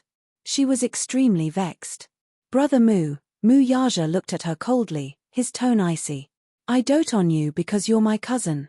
You've been willful since you were young. Perhaps, everyone dotes on you. But I think you know that there are some bottom lines about me that can't be crossed. Song Eunchi's heart skipped a beat. She repeatedly adjusted her expression before she awkwardly tugged at the corner of her lips. Brother Mu, I'm sorry. I understand what you mean. I went overboard. Besides, you should go back and ask your sister what she did to anger Ichen. Mu Yaja walked up to her. Today is his birthday, and I should have accompanied him. I shouldn't have come with you guys in the first place. I'm very unhappy that this happened, too. He was angry. Startled, Song Enya quickly explained, no matter how willful Enshi is, she can't possibly, this matter ends here. Don't talk about it anymore. Mu Yaja interrupted her impatiently and walked around her. Song Enya could sense that something was amiss. Feeling vexed at her self-righteous attitude earlier, she hurriedly chased after him. Ouch, ouch, ouch. There were 2 special-grade intensive care beds in the ward. By the time the 2 little fellows were wheeled out of the emergency room, their dislocations had already been fixed. Xiao Ichen's injuries were slightly more serious, so they still needed to be fixed with bandages for a few days. The 2 little munchkins were dislocated and had some abrasions. Xiao Ichen had hit his head in the car and had a slight concussion. However, it wasn't serious. He would recover after a few days of rest. The doctor patiently told Yun Shusha about some taboos, and Yun Shusha listened attentively. Throughout the entire process, Mu Ichen's face was tense. Even when his arm was reattached, his brows did not crease at all. He looked very brave. Yun Tianyu, on the other hand, could not bear the pain. However, when he saw Mu Ichen's strong look, he instinctively felt that he was too strong. With him as an example, no matter how much pain Yun Tianyu was in, he was too embarrassed to shed tears. Hence, he did not cry like other children. The doctor and nurses were surprised. A 6-year-old child usually did not have the ability to endure pain. Chapter 458. If it had been any other child, he or she would have burst into tears when the arm was reattached with this kind of injury. The nurses would have had to constantly coax him or her. Although it was a small injury, the reattachment was very painful. It was enough to frighten many timid children. However, these 2 little fellows were surprisingly patient. It was as if they were in a competition. Neither of them cried or made a fuss. The 2 little fellows were worry-free, and the doctor felt much more at ease. He quickly completed the simple treatment of the injury. Because of this, he could not help but praise Yun Shusha. Your 2 children are so brave. They didn't even cry. When Yun Shusha heard this, she did not know whether to be happy or worried. She always felt that when an outsider praised her 2 6-year-old children for being sensible, obedient, and mature, as a mother, other than feeling gratified, she also felt a little upset. When they returned to the ward, because Xiao Ichen's injury was more serious and he needed to be hospitalized, Yun Shusha hurriedly withdrew some money to pay for the hospital fees. She also bought some fruits and desserts. Children probably all like sweets. Yo-Yo loved to eat Western biscuits and tiramisu. This time, Yun Shusha specially went to a Western biscuit shop and bought 2 sets. She also specially selected many different flavors and put in a lot of effort. Xiao Ichen had never eaten tiramisu before. When he took a bite, his eyes lit up. Yun Shusha was naturally happy when she saw that he liked it. She fed him mouthful by mouthful. Xiao Ichen, who was originally tense, gradually revealed a sincere smile. Is it good? Yun Shusha asked and fed him another mouthful. Xiao Ichen's eyes moved. He opened his mouth and took a mouthful. Milk foam filled his mouth. His heart felt warm. Mu Wanru had never fed him like this. The last time his daddy fed him was when he had a high fever and couldn't get out of bed. Daddy's actions were not as gentle as this. He seemed a little stiff and often scalded his mouth. Yes, yes. It's so sweet. I want more. Xiao Ichen happily curled his lips and licked the tip of his tongue. His eyes and brows resembled Mu Yaja, but when he smiled, he was so cute and cheeky. He was extremely adorable. This child should smile more. He was very cute. She recalled the first time she saw him. His face was stern and cold. He turned around indifferently, but the coldness on his face made her heart palpitate. He looked exactly like that man when his face was tense. The father and son were exactly the same. However, a 6-year-old child was at his most innocent and naive. He should smile more. Yun Shusha's mood brightened as she fed him spoonful after spoonful. Soon, the box of tiramisu. Alas, the boy did not seem to have had enough. With a greedy look, his gaze swept across the desserts. She could read his mind at a glance and smilingly said, "You can't eat too much desserts, or else your teeth will rot." "It's nothing. How about another pastry?" "I want more." Xiao Ichen's eyes revealed his desire. His coquettish skills were not as good as Yun Tianyou's, so this level of desire was equivalent to him acting coquettishly to her. Yun Shusha could not win against him. She repeatedly reminded him, "It's the last one." Thus, she opened the wrapping paper of the pastry. Xiao Ichen was secretly delighted. A child could not hide his thoughts, and this joy quickly surfaced on his face. Yun Shusha did not know that he was not being greedy. He was clearly enjoying the process of her feeding him gently. No matter how much he disliked the pastry, he still found it delicious. Chapter 459. The pastry was small, but Yun Shusha was afraid that the child would choke on it, so she deliberately broke it into 2 pieces. She then poured some milk into the pastry, dipped it in it, and fed it to him. Awoo! Xiao Ichen took a bite of the pastry. Combined with the milk's aroma, it tasted pretty good. Perhaps it was because Yun Shusha fed it, so it tasted good no matter what. "Is it good?" "Yummy, yummy," Xiao Ichen said with satisfaction. The mother-son pair looked at each other and smiled warmly. Yun Tianyu lay on the hospital bed with a gloomy face. He seemed to be unhappy. He pouted, feeling that Mu Ichen had taken away his privilege. Why did mommy only care about coaxing him and not asking him about his condition? Yun Tianyu suddenly felt a little regretful. He was indeed a little selfish.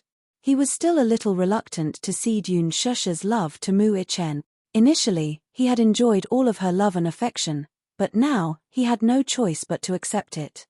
Now, however, he had to give away half of it, or even more. His heart ached a little. Hence, he covered the area where the bandage was wrapped and let out a few pitiful moans. Yun Shusha heard his moans and felt as if a knife was being twisted in her heart. She seemed to realize that she had neglected the little guy, so she immediately turned to Yun Tianyu and asked anxiously, "Yo-yo, what's wrong? Does your wound hurt?"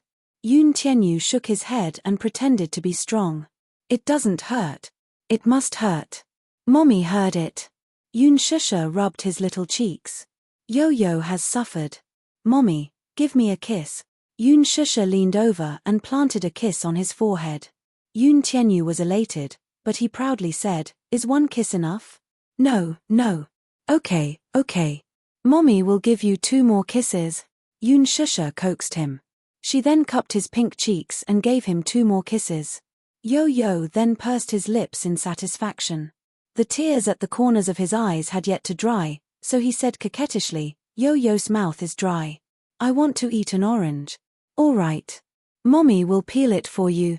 Yun Shusha dotingly scratched his nose bridge, then took out an orange and quickly peeled it. After peeling, she immediately separated the peeled tangerine into bags and fed it to him, piece by piece. With teary eyes, Yun Tianyu opened his mouth and took a bite of the orange.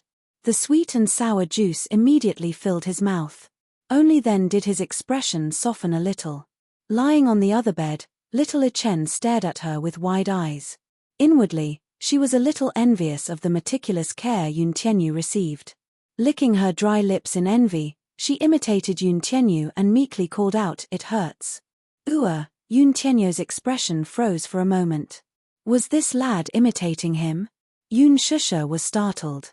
She immediately turned around and caressed Xiao Chen's cheek with her warm palm. She asked with concern, "Where does it hurt?" "It hurts here."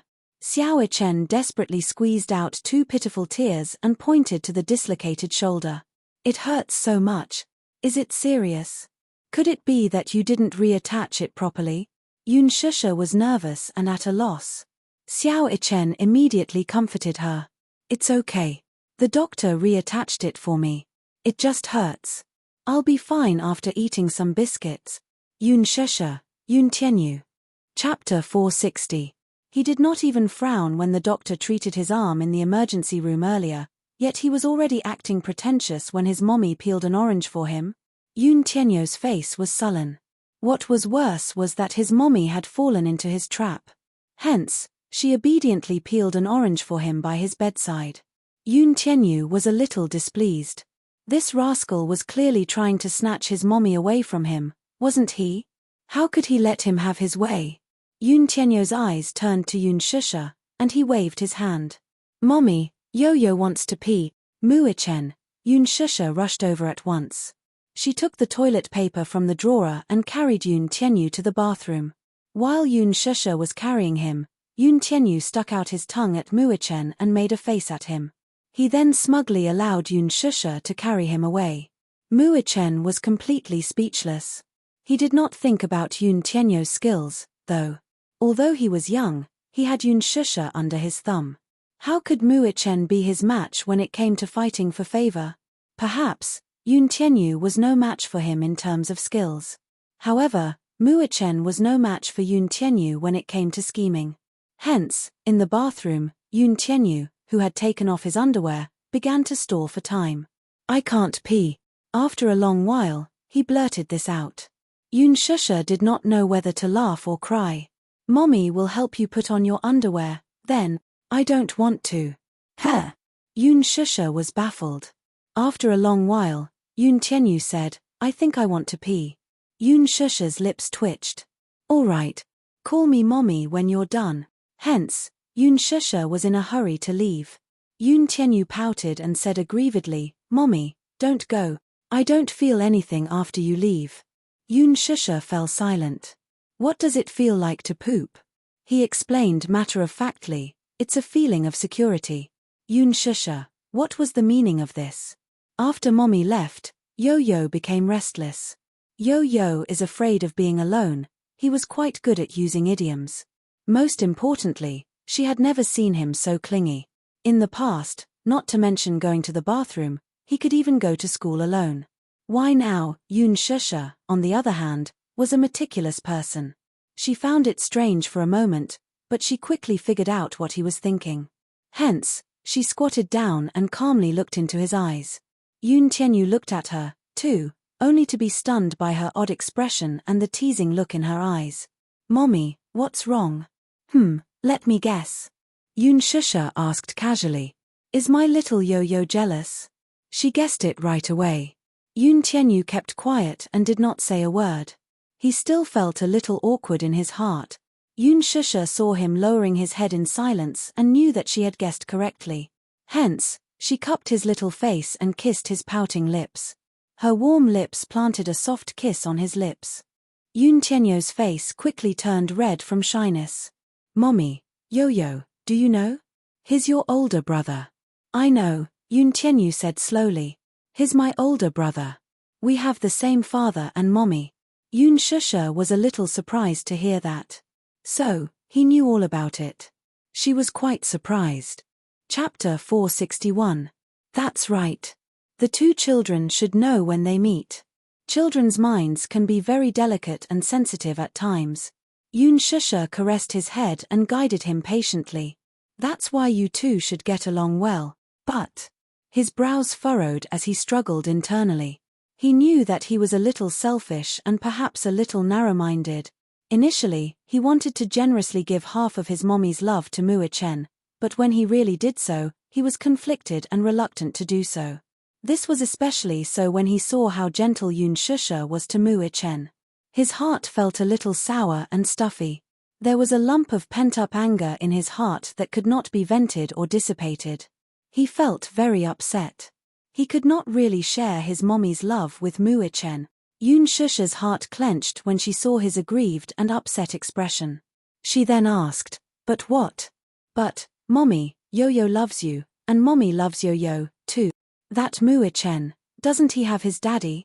It's enough that he has his daddy's love. Why does he have to fight with Yo-Yo for Mommy?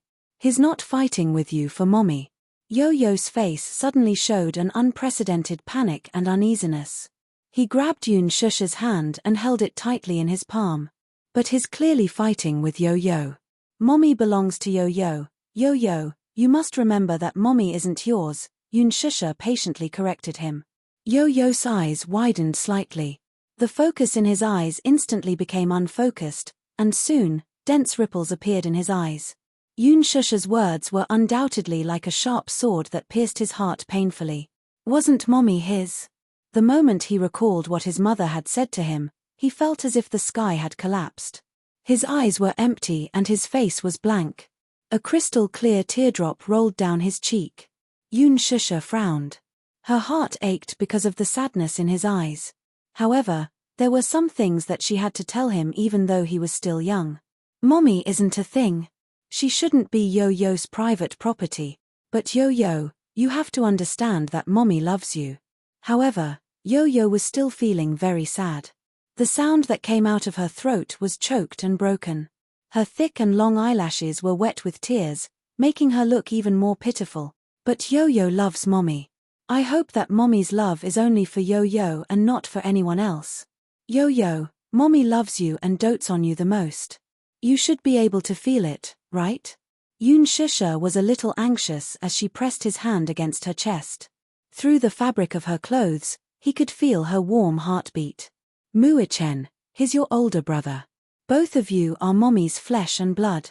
Both of you were born in the same year, month, and day. Yo-Yo, do you know that? When you were born, your older brother was healthy, but you were always sick. That's right. How unfair is that? Hearing this, Yoon Tianyu felt a little aggrieved, but he did not show it on his face. Instead, he said enviously, "That's right. How unfair is that?" Since he was young, he had always envied healthy children. Every minute and every second of the pain and torture of being sick was torture. When he was younger, he spent most of his time in the hospital. When he opened his eyes, it was a snow-white world. When he slept, it was endless darkness. Chapter 462. When he opened his eyes, he was greeted by a snow-white world. Even in his dreams, he was surrounded by endless darkness. The smell of disinfectant was something he hated the most. The sunlight he saw was mostly when he stood in front of the hospital window and looked at it. He could still vaguely remember that outside the hospital's window was a huge field of green grass. Many children who came to visit the patient were running and playing on the grass. They were holding hydrogen balloons in their hands as they chased each other. In a moment of carelessness, the balloon flew out of his hand and flew high into the sky. He held his head and watched in a daze as the balloon flew until it disappeared into the horizon and could no longer be seen. This was probably one of the few pleasures he had at that time. Yoon Shusha saw that his face was a little pale and knew that he had recalled something sad. Yo-Yo knew that he was in poor health.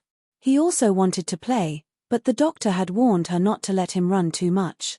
Otherwise, it would lead to a lack of blood supply to the heart, breathing difficulties, and in severe cases, shock. She rarely let him go out to play with other children. Most of the time, she accompanied him to play puzzle games. Under Yoon Shusha's meticulous care, his health gradually improved. Yoon Shusha smiled faintly. Yo-Yo, you can't think of it that way, though. Mommy has been separated from him for 6 years, so the love that should be given to you too was given to you. Ah! Yoon Tianyu was startled. Was that so? Was he the one who had Muichen's love? Yoon Shusha continued, "Today, you told Mommy that brother saved you." Yo-Yo nodded in a daze. Indeed, it was Muichen who saved him. If not for him, the consequences would be unimaginable. Moreover, he knew very well that the assassin was obviously targeting him. On the way to the hospital, He repeatedly pondered over this matter and found it very fishy. Even though he told Yoon Shusha that he was tired and wanted to sleep for a while, his mind was filled with thoughts of this matter the moment he closed his eyes. There were many suspicious points. Yoon Shusha, of course, did not know what was going through Yoon Tienyo's mind. She added, "Mommy finds it unbelievable, too. Big brother is so awesome. He saved my yo-yo. Mommy is very grateful to him. Aren't you grateful?" Regaining his senses, Yoon Tienyu immediately replied, "Of course, I'm grateful. He saved me, so I'll do whatever he wants me to do. Yo-yo is so sensible." Yoon Shusha kissed his forehead in relief. Yoon Tienyu was a little conflicted. "I can't cede Mommy's love to him, though. Mommy, Yo-yo loves you," Yoon Shusha emphasized seriously. Hearing that, the boy pursed his lips and nodded. "Mommy loves Yo-yo. Yo-yo can feel it. Mommy loves you, but I also love him. But that doesn't mean that you've lost your mommy. You also have your brother's favor, don't you?" Yoon Tienyu was stunned for a moment before he fell into deep thought. After pondering over this sentence for a while, he quickly understood what Yoon Shusha wanted to express to him. Needless to say, he was a smart child and quickly figured out this problem. Therefore, he would not make things difficult for Yoon Shusha. It was just that he still needed some time to accept Muichen. Yoon Tienyu walked out of the bathroom and quietly returned to the bed.